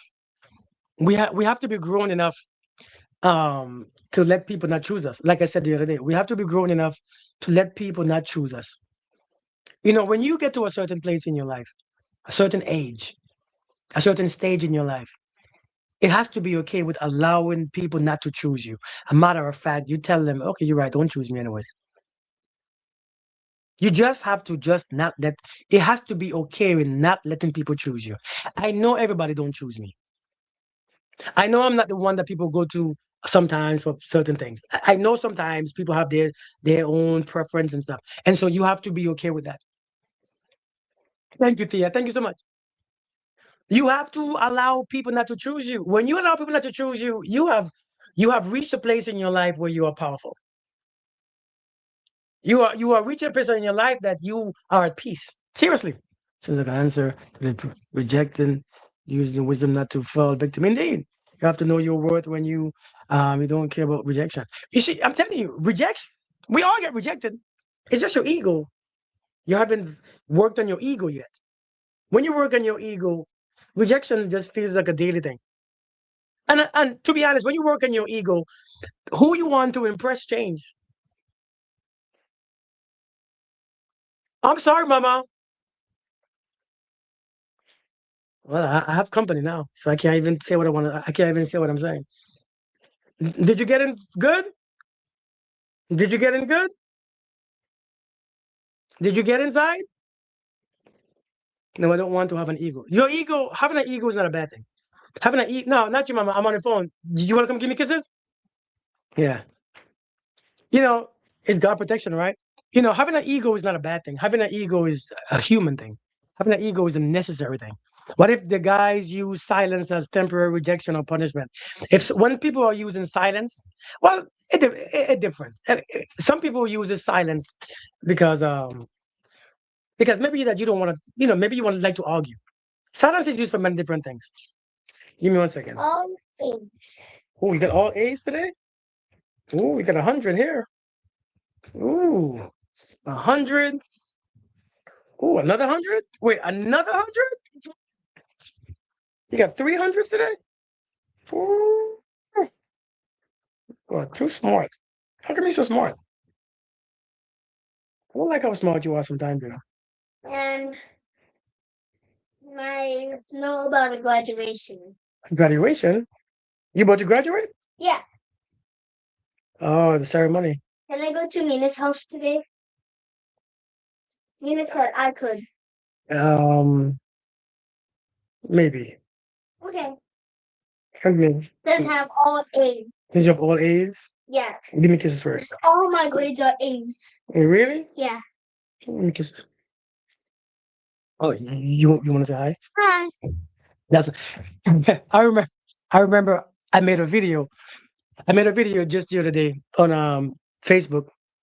Somebody told me, "I bet your kids don't even like you. I bet you don't even talk to your kids." I said, "Where you get that from? I don't. Wait. Why my kids won't like me? I don't want. Leah, you don't like me? I do. I know you do. Don't you love me? Yeah. How much? A lot. How much? Show me how much. You want to get a snack? Yeah. Okay, put this back in the folder so that Mama can see it when she comes home. Okay. She said, I bet your people don't even like you. She said, you know, kids, you're not a good father. Where you get this from? Because what are you all talking about? I don't understand this. I don't get it. I said, man, listen. People would assume things.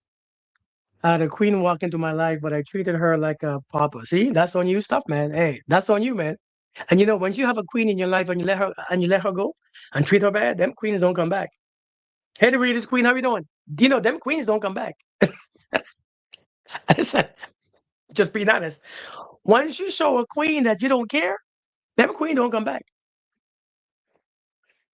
Hey, Natural, how are you doing? Nothing else to do but laugh. Listen, I'm telling you, once you have a queen in your life, man, and you show them queens that you ain't, them queens don't come back, boy. Them queens are like, ah. Because one thing about a queen who knows she's a queen, you see, if you have somebody who doesn't know she's a queen, yeah, when you know somebody who, like, when she doesn't know she's a queen, and you can take from her and do all these things to her. Hey, I don't know how to say your name. Thank you for joining. Network today. Yeah, them women don't come back. Them kings too. Them brothers. Listen, you see, good men, decent men don't come back. They can't. They can't. These women who you see a person who knows their values don't go back. For what? I know. See, we know every time we go back what we're gonna happen. When you like yourself, right? Listen, check this out. When you actually like yourself, thank you, Mignan. Thank you. Thank you. I wouldn't even care where she gets it from. Right?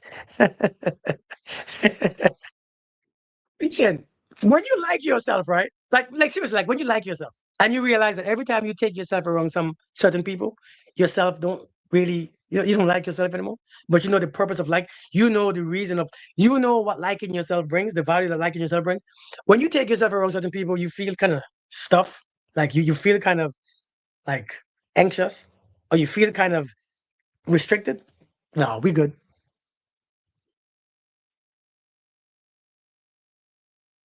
You can always better yourself. You can. You have to understand, man. What do you think about the right person, wrong time? I don't think there's a right person. I think there's people. I think there are many people in this life that can be a good match. I don't believe in the right person and the wrong person. Right person don't exist because everybody brings shit, stuff. Everybody brings stuff. Everybody has baggages. Everybody has crap that you don't like. Everybody have crap that you have to adjust to. You have to adjust to every single person that you're gonna be with. You have to adjust to your kids. You're gonna adjust to your kids, to your boss, to your best friend sometimes. And sometimes when you meet a person, you have to adjust to a personal item and carry on, right? And so there's no right person. It's just there are some people who it's easier to just you gravitate to them easier. We all sinners, right? We all have people that we meet people sometimes that is easy to adjust to. Nobody's perfect. You have right. Hey, Onika, how we doing? Some people are easy to adjust to, but just because it's easy to adjust to doesn't mean it's the right person. Some people will learn how to tweak their energy, and they give you good chemistry. Have you ever found somebody who can tweak their energy? They ain't shit now, but they learn to tweak their energy, and so you feel so good about them. Oh my God, this is perfect. This is great. This is nice. But 2 months later, it's hell. They tweak it back, or you turn back. Sometimes they just copy your energy. Right, they copy your energy back to you. And so sometimes we have to pay attention. A lot of people, you can gravitate to them easily, but gravitation to a person sometimes is based on memory. What about a good person? Now, I don't believe, to be honest with you, what do you consider a good person? What is a good person? Because sometimes, even if a good person has certain issues, you don't want them. They're a good person. Yeah. Yeah, Christine. Should you tell your partner about your old partner? For what? Keep that to yourself. Keep that to yourself. You ain't got now later on in the relationship, you can tell your partner anything. But if I just met you and you're telling me all your ex part, some people would use that information. Listen, if you meet a new person and you begin to tell them about your old person, my last two boyfriends, they didn't treat me good, they disrespected me, and there was liars and they was abusing me. I begin to look at you like, so that's the kind of man that you attract, huh? That's your value. Yeah. Oh, so that's your value. So if all these men saw you like this, maybe I'm seeing something wrong because I liked you. I liked you. So maybe I should, you know what? Oh, okay. Uh, uh. So they all disrespected you? They all treated you badly?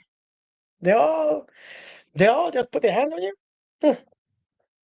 And so you talking about that. You see, here's the thing. When you're in a relationship, I hear you. Indeed, fancy face. Um, shoot, what was I saying? Oh, I was going somewhere, I was going somewhere. When you're talking about somebody, especially a person that you was with in a relationship, this is what we don't understand. As you talking about them, it reflects a lot about you. It does. Do we understand this? Let me ask you a question, right? You ever been talking to a guy or your boyfriend or your husband? You've been talking to your husband, and your husband telling you a story. Yeah, so yeah, she tried to kiss me one day. I didn't cheat on you. She tried to kiss me, and I was like, "Why are you kissing me?" And you're like, "So what made her think that she should kiss you or that she could kiss you?"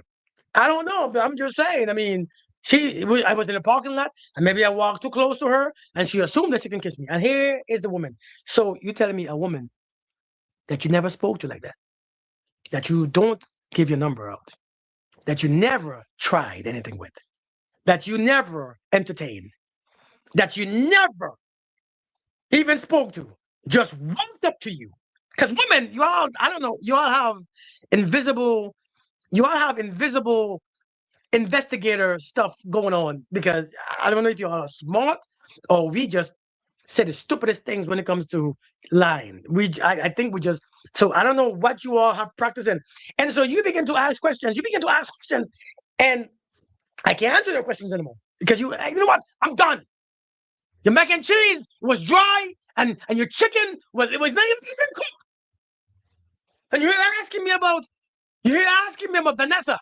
I'm not answering no question. Your macaroni and cheese, you made it yesterday. It was terrible. You know what? I'm gone.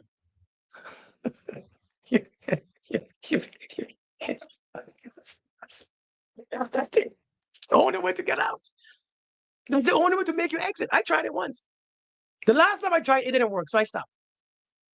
The last time I tried that deflection stuff years ago, she looked at me and she just shook her head. And I knew when she shook her head, I knew she was done with me.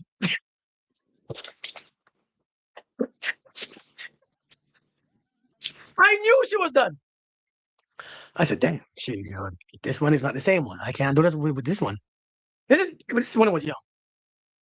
I said, I can't, this one ain't working. And I left. Because how dare you question me? I left. And she never called me again. And I called her back. I said, hey. She never answered the phone. I never know what happened to her. I tried to go back to her house once. The dog was outside. I think she knew I was coming. Her dog was outside.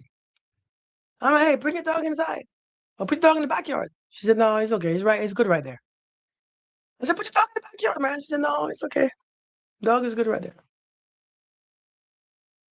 I was talking to her outside of the gate. Hey, put your dog in the backyard. He said, no, it's good right there. God. I said, I'm coming in. She said, come on. She said, come on in. Come on. Dog looking at me like, when you see a dog look at you that way, just go home. How can someone send you stars? I like how you teach. Thank you so much. I don't know how it works either. And so it's a thought that counts, though. I would like to appreciate you by sending you stars. Where is your star? I don't know. Listen, it's the thought that counts. I appreciate, listen, the thought of sending me stars is as beautiful as sending me stars. So I will take that. Thank you so much. Because I don't know how to do it either. I don't know how to do it. So thank you, though. I appreciate that, Christine. Thank you, guys. But yeah, man.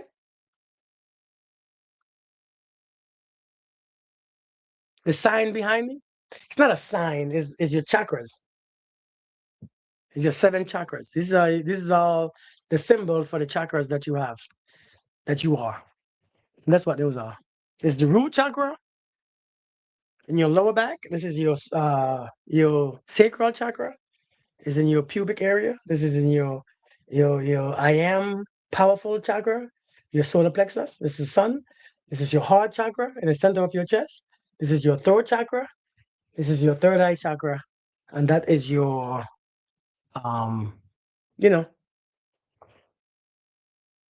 your God chakra.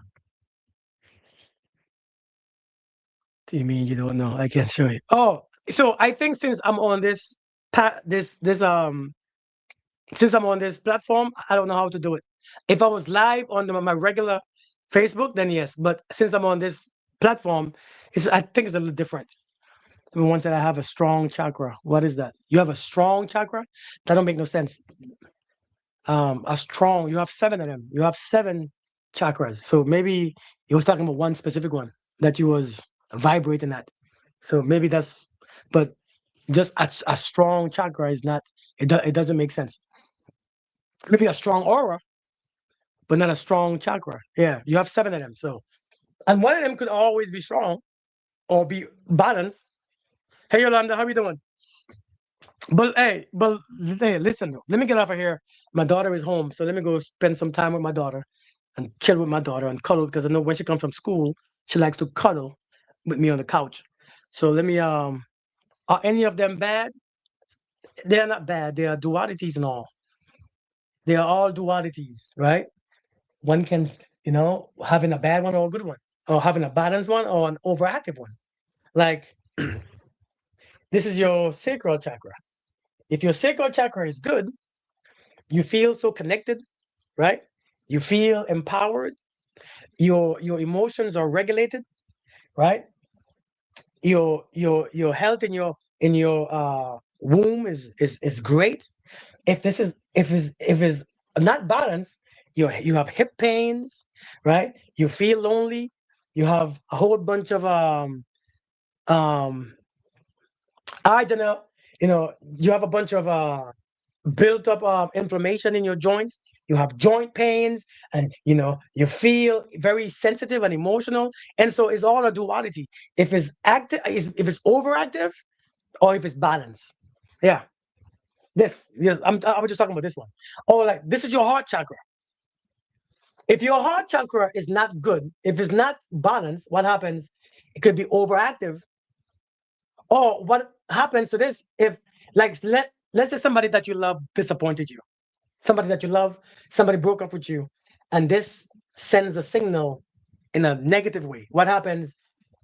Your heartbeat changes, your blood pressure changes, the way you feel about yourself changes. Then you lose trust. Then you have a bunch of resentment. Then you can't forgive. This is a very that means your heart chakra is blocked. And when it's fully functioning, you can love, you can trust, you have compassion, you have empathy, you can forgive, and all that stuff, right? And so it can cause health issues. When it's not working, your blood pressure is messed up, your heart beats irregular, your upper back start to hurt, right? And it's just a whole bunch of stuff. Your blood vessels and all them stuff begin. This is what causes a whole bunch of breast cancers. This right here. You see how powerful, you see how popular breast cancers and stuff is these days? Thank you, Thea. You see how powerful this is around your breast, around your chest. It's that same energy. So you got to be careful. Yeah, all this stuff. You know how many women that I know I've spoken to when they went through a bad breakup, breast cancer was being started because the heart, when the energy stopped going to your heart like it's supposed to, this energy around your heart begin to become. You see, when things stop moving, bacteria is formed. Like when water stop moving, bacteria is formed. So when energy is not moving anymore, you have tension. You build up tension in that area where it's not flowing to based on your thoughts and your feelings. And once you build up all that tension, things are not working the same anymore. Things are no longer working the same. And so when things stop working, everything begins to die. And so this is where the pain comes in. This is where the suffering comes in. It shows up in your body. See, when something shows up in your body, let me get off of Facebook real quick. Facebook, you have let me actually no, let me stay on here. When things stop in your body, sickness comes. When it show up in your body, it's already inside in your spirit. I lost my mom when I broke up. I almost died. Yeah. That stuff is real. It shows up. Sometimes your throat chakra, when your throat chakra is not balanced, your stomach start getting huge, and you have all this lymph mode crap, and you have indigestion. You can't swallow stuff. You have all this thyroid issues, all this nerve. So it all causes physical problems as well as psychological problems. And so we gotta take care of our energy. This is your energy. You have to be very mindful about who you messing with. What's up, Willie? How we doing, man? You gotta be when you let people come into your life, all this stuff is affected. Have you ever been in a relationship where you wasn't safe? Where you didn't feel safe? Where you felt like you was always threatened? When you couldn't be yourself? Where you was not grounded? Have you ever felt that way before? Have you ever were you ever in a relationship? Hey, Miss Dita, have you ever been in a relationship where you feel like you were scared for your life? this, this, this, this, this, and this was all messed up. Number one, this is your security. If you don't feel safe, the moment you stop feeling safe, your back start to hurt. The moment you stop feeling safe, your back start to hurt. This is in the same area. Is in the lower part of your back, by your base of your spine. And so when you stop feeling safe, when you start to feel broke, when you don't know what's happening tomorrow because you're in an abusive relationship or abuse or a bad financial situationship or financial situation, your back goes out. Clyde, good to see you, man. Long time to see. How you doing? You thought it was your mattress? No, no, no. It's this right here. Yeah, yeah, yeah. So and so when you're in a bad relationship where you don't feel safe and you have a man or a woman that you don't feel safe with, leave them alone because it's gonna mess up your body. It does. It screws up your whole system. And it's not just your body, it's your spirit, it's your energy. If you're with somebody that you don't feel sexually safe with, that has this sexual thing that they always want this, they always you feel. Have you ever been with somebody that you end up feeling lonely with? Have you ever been with somebody and you still feel lonely? You ever been with somebody and you realize that your ovaries start to mess up? Have you ever been with somebody and you realize that your bleeding was different? Or you was extra sensitive, extra emotional? You always in your feelings, right? Have you ever been with somebody who made you feel completely alone? This was being affected. This was being affected. These two are all these three. But when it comes to feeling lonely, when it comes to bleeding, your womb issues, your womb pains, your sensitivity, your emotions is right here. And some people that you are with would bring that stuff with them. When you see somebody bring that stuff with them, let people go. Because if not, it will cause you hysterectomy. It will cause you to remove your ovaries. It will cause you all those things. Learn how to remove people from your system. Because if not, my contacts got bad. If you let people stay in this area, keep affecting you this area, is a matter of time. Yeah, stick to your stomach. Right? So, if you're with somebody who messes with your self-esteem, have you been with somebody that your self-esteem died? Your confidence was gone. You don't recognize yourself anymore. You don't recognize yourself anymore. You don't know who you are. You feel extremely drained. You feel extremely tired, confused. That person is affecting this and this and this, but this. Now, when this is affected, stomach ulcers, constipation, stomach pains, gas, insecurities, ADHD. Do you hear me? ADHD. You can't focus. You lack purpose. Do you understand me? You forget your purpose here. You feel completely out there by yourself. Understand? When you have this person who messes up with your self-esteem, Amal, how are you doing? Let them people go. Because your self-esteem, your confidence, it gives powers to your focus, your energy. It gives focus to the sun that I am, that I am, or that I am. I don't know. Conchita, how you doing? Right? So you gotta be aware. People we keep our own facts. And so when you have somebody in your life like that, let them go. This is your heart. It's very important. This heart is so powerful that your heart, a clogged heart chakra, a blocked heart chakra will stop everything. It will stop it will close everything up. The heart is the center. There is 3 top, 3 bottom.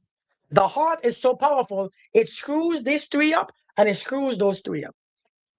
If you can't love, if you can't trust, if you can't feel gratitude, if you can't have compassion, empathy, if you can't do that, these suffer. That means they put you back in survival mode. Every time you break up, every time you go to a divorce, every time you go to one of those terrible situations, that's why you go back to survival mode. Because now that's what healing is. It's to get out of survival mode because you think you are sick, you are drained, you are tired. If you are not, Living in here, you are living as an animal. Do you all know that?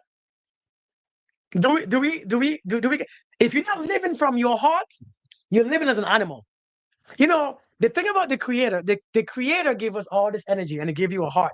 And he put this as the strongest organ and the strongest level of energy that you can actually ever send. And when you are not living in here, this is why there's an Old Testament and a New Testament. The Old Testament is just your action, survival. Eat, sleep, sacrifice. Sacrifice, eat, sleep. When Christ came, it was about love. Does it make sense? Do you see the difference? When Christ came, love came. Love is understood. Trust is understood. Faith is understood. Down here, there's no love necessary. It's just action. Do you understand? It's just action. It's just behavior. It's just external action. Right? Do you get it? And so this is why the Old Testament is not love there. It's not love your neighbors as you love yourself. Up here, when Christ came, was love your neighbors as you love yourself. Down here, thou shalt not steal, thou shalt not this, thou shalt not commit adultery. Because now it's based on action. This is no longer our action. This is love. So if you don't live here, if you have somebody in your life, is love only action? No, love is actually who you are. And who you are is what you do. So love is not action. Love is who you are.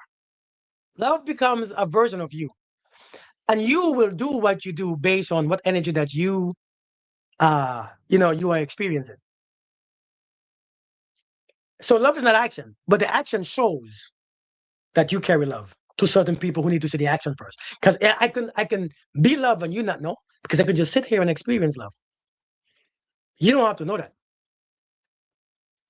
But this is why love is a very big part.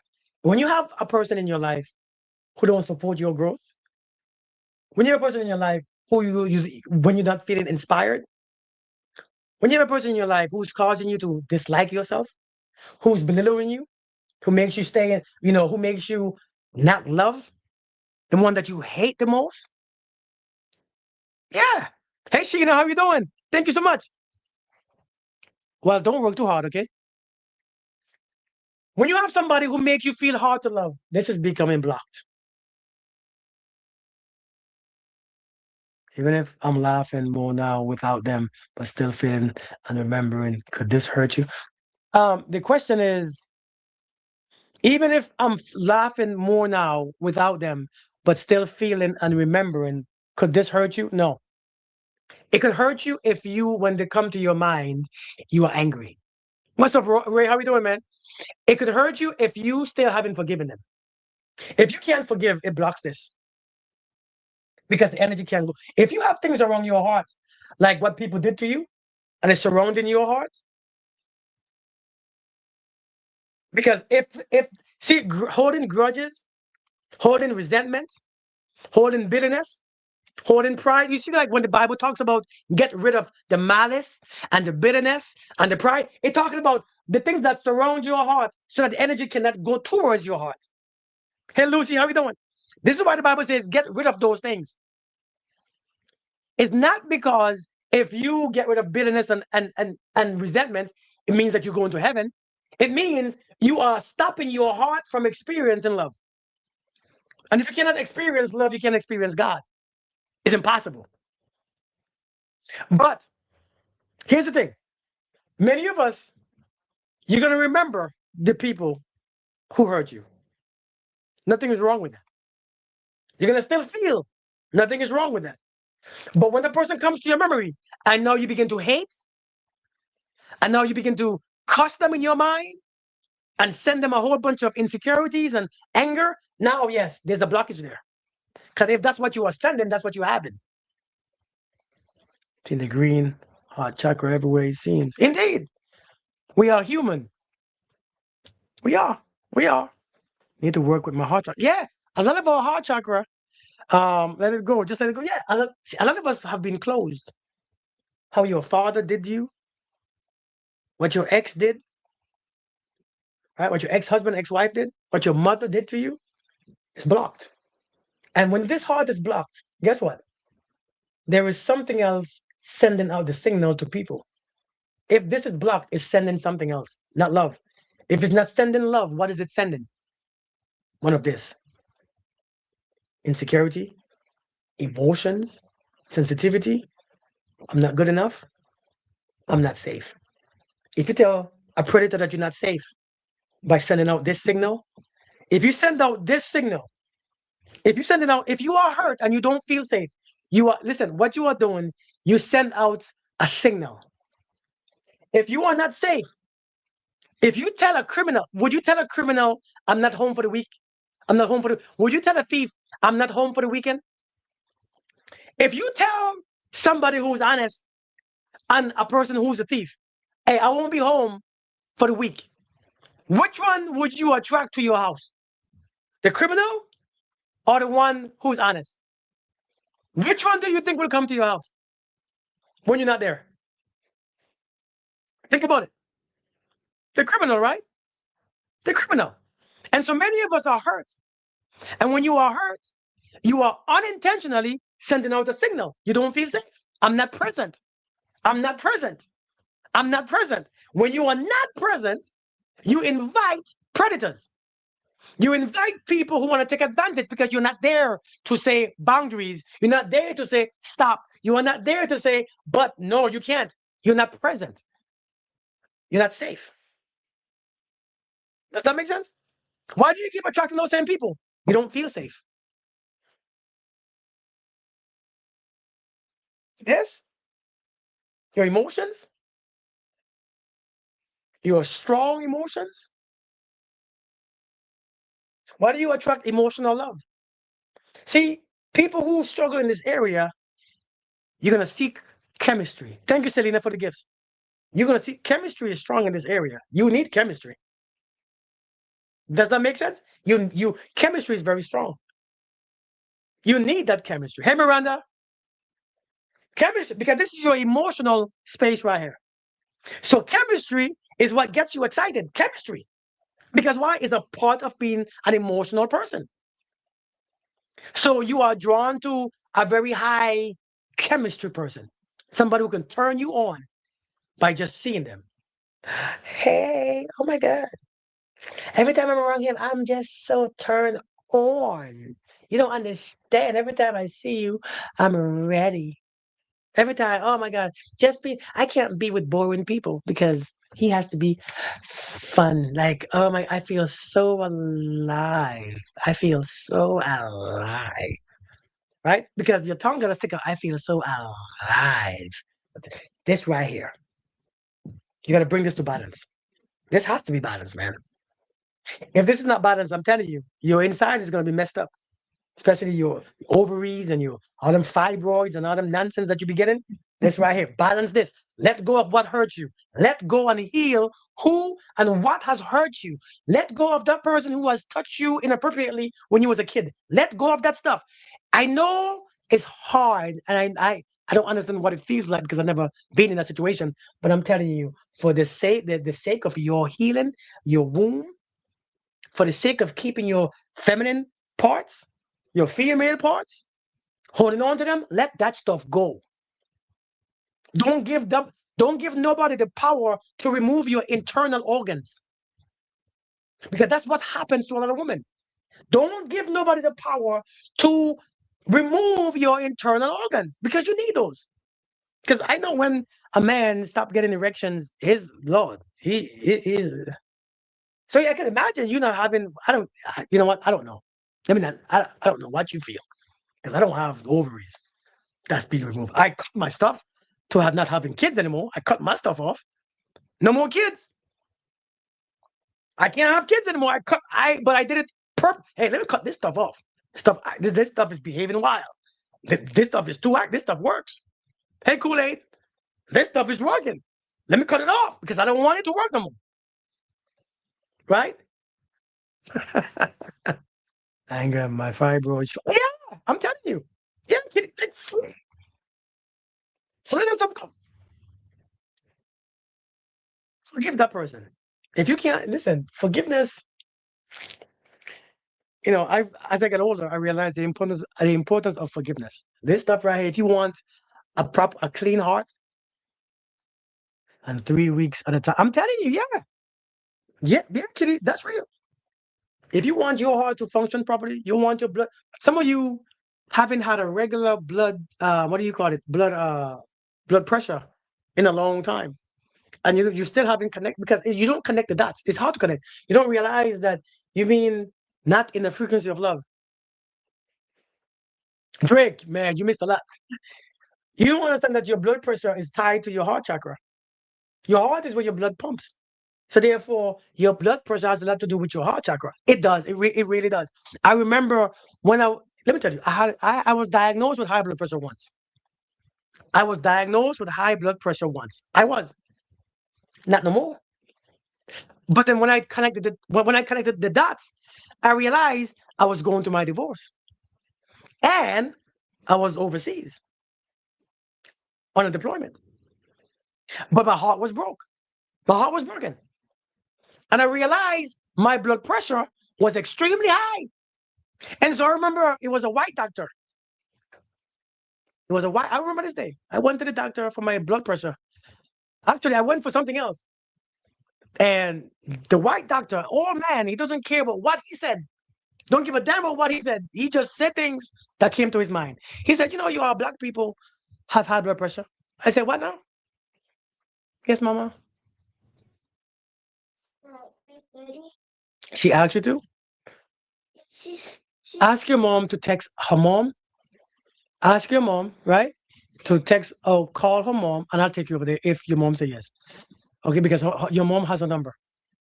So tell your mom to tell your mama to call the mom and see if you can come play. If she said yes, I'll take you. If the mom said yes to your mom, I'll take you over there. Okay. Okay. 3:30. Whenever you want, or whenever you decide to. Whenever the deal was. Okay. All right. Go ask your mom. No. Don't close the door. To call grandmas. But there's the issues. Yeah, man. Like, listen. Don't give people too much of your power, man. We give our power away. So all this stuff, man. That was one question I was still answering. Huh? Hey, Tam. Fibroids are unborn fetuses who don't feel safe enough to enter. Man, that's deep. Damn, that's deep. We have to feel safe, man. We have to balance the system. We have to balance our bodies, our spirits. Listen, we have to balance our spirit. Yeah, the doctor was like, "You see, Shay, you know me. You know, when I come back, I'll forget what I was saying." Yeah. So the man was like, "You know how black people have, you know how black folks have, black people have high blood pressure." I said, what do you mean?" He said, "Black people, black people." I said, what are you saying?" He said, "I'm just saying black people have high blood pressure." Well, you didn't have to say it like that, though. You sound like you sound like you want some complaints. You know, you know what I went for? I went because I had shaving bumps. I was in the military. I had shaving bumps. That's what I went for shaving bumps. And I found I had high blood pressure. I didn't know. And so then he told me again, my skin. He said, black people have that nappy hair. A white doctor told me this. He said, why? He said to me, black people, you all have that nappy hair that when it grows out, it goes back in your skin. That's what caused the bumps because your nappy hairs. Excuse me. Hey, Tamara. I said, what? That's how you talk to people? This is how you teach. This is how you teach to people. This is how you teach to people. This is how you teach to your patients. Like, come on, this ain't real. This can't be real. Something gotta be done. All white dudes, you can't listen. The all white dudes, they be saying whatever they want to say. They don't care. Or but as you get older, you don't really care either what you say. Shalom, how are you doing? As you get older, you really don't care neither what you say. What's up, Monster? Some people, man, people naturally have you black people. Man, listen. When you get older, you don't really. Yeah. So I'm like, shit. That man is old. That man is grown. That man is old. He don't care. So he just said things. He say how he say it. And it's up to me to take it how I take it. Huh? Went sideways. My blood pressure went sideways with that one. But I know that my blood pressure went high when I was going through my divorce. And so after my divorce, my shit came back normal. I never had it again. Never. I never take medication. I never took medication. But when I learned to balance my heart chakra and stuff, oh, I feel like a 20-year-old man. The older I get, the less I get. Yeah, I'm telling you. What makes the one that when sleeping with a woman, then they bleed when you are intimate? What make the wait? What? Wait, what? Hold on now. Actually, Willie, you said what makes the one that when sleeping with a woman, then they bleed when you are intimate? Willie, you packing like that? Willie, you packing like that, Willie? Willie, I don't know. I never had that one. I never had a Willie. You're really packing. I ain't packing like that. I'm 5'2". The package don't come with that. What's something? That's a blessing, man. I don't have to want that kind of pain, but it's a blessing. 'Cause what can you do to balance your chakras? It's different for each chakra. Each chakra desires something different because they all have different function. And each chakra desires different thoughts and different feelings to balance them out, or meditation, or colors, or foods, or essential oils. It's all different. So it depends on which chakra. So somebody asked me, how do you control your heart chakra? How do you balance especially patterns? If you're being extremely rough or she's not in the mood, the friction. Yep, that is true too. That rough. Hey, Kathy, how we doing? Namaste. That rough young boy stuff can cause some problems. I used to be rough when I was younger. That rough stuff, it hurts you too. Make me start going holistic. Yeah. So you can balance your heart chakra. Now, here's the thing about balancing your heart chakra. You want to balance your heart chakra, you have to do the things that you are afraid to do. Love and trust. Those two things will bring balance to this heart chakra so quickly. Gratitude. The things that you are afraid to do when your heart is closed is the very thing that you must do to open it. That's the part that you don't. You see, it's because the love and the trust left, the compassion left. It's an amethyst. This is an amethyst. The thing that you hate the most, man. The things that you hate the most is the thing that you must do. And so many of us, when we leave people or people left us, we stop loving. Right? Because we think that you want to protect your heart, stop loving, stop using it. You want to protect your heart, stop trusting. Right? Ain't that what we do? You want to protect your heart, do not love. True or false?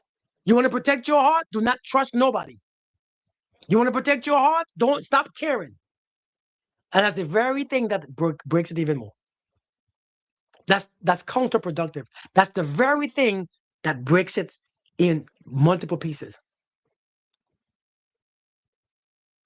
Right? And so we have to be aware. We have to be careful. And so the very thing that you need, right?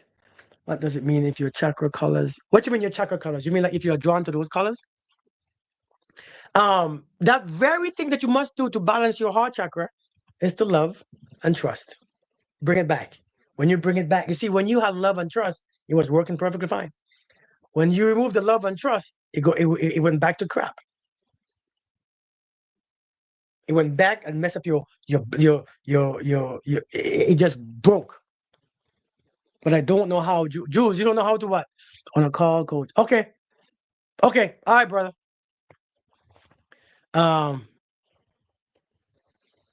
Place all in God's hand? Nah. No. I don't think so. You gotta do some things. You can't just. What if one day we realize everything that we gave to God when we go to heaven, we meet it right there, and we have to fix it again? There's some things that we can do as human beings. We're not. Listen, human beings are not. We are not helpless. Several, but I don't know how to fix it. Actually, it's not just you, Jules. Most people are blocked in most areas, to be honest with you. Listen, one thing that I learned, we have to take our power back because we have power. Even Christ told you that you have power. Even Christ told you, greater shall you do after I'm gone. Greater shall you be doing. If we can do those great, if we can heal sick and cast out demons and all them things, why do we think that we have to give it to God? We all have this. We all have the power.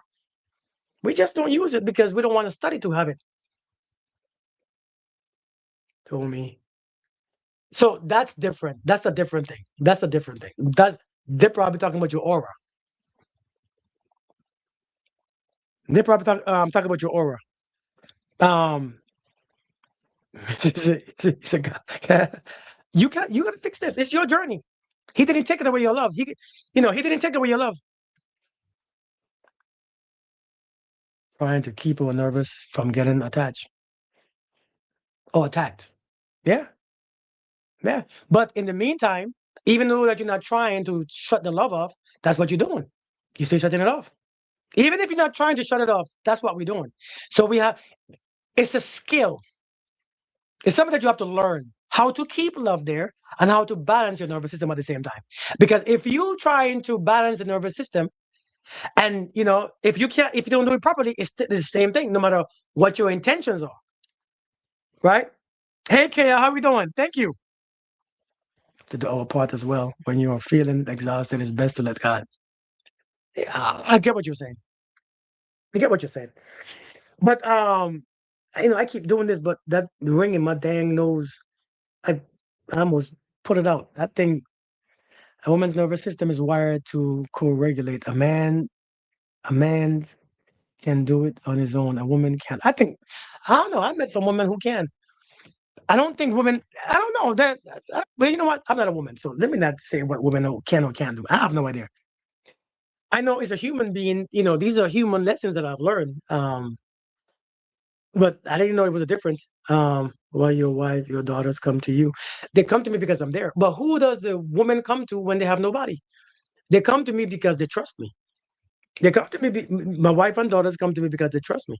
But when a woman is by herself, who did they come to? There are some women who are regulated by themselves. Other women, well, then women can do it. Then women can do it. I believe some women have it on their own. I don't think women need a man for that. But how again? I never did it, so I could be wrong. I mean, I'm not a woman, so I could be completely wrong. I don't know how that works. But I know naturally in people, I think we are all, I think the way how evolution is set up, I don't know. And I could say I don't know. I don't know. I have no idea. But I know I have to get off of here now though. Lord, I said I was going like 20 minutes ago, and I kept talking. You all, I gotta go. You all have a blessed day, all right? Y'all be safe. That it takes for me to get that. I can too, but what it takes for me to get that a lot. Yeah. It took me to a lot. It took me a lot too. I think it takes everybody a lot to get there.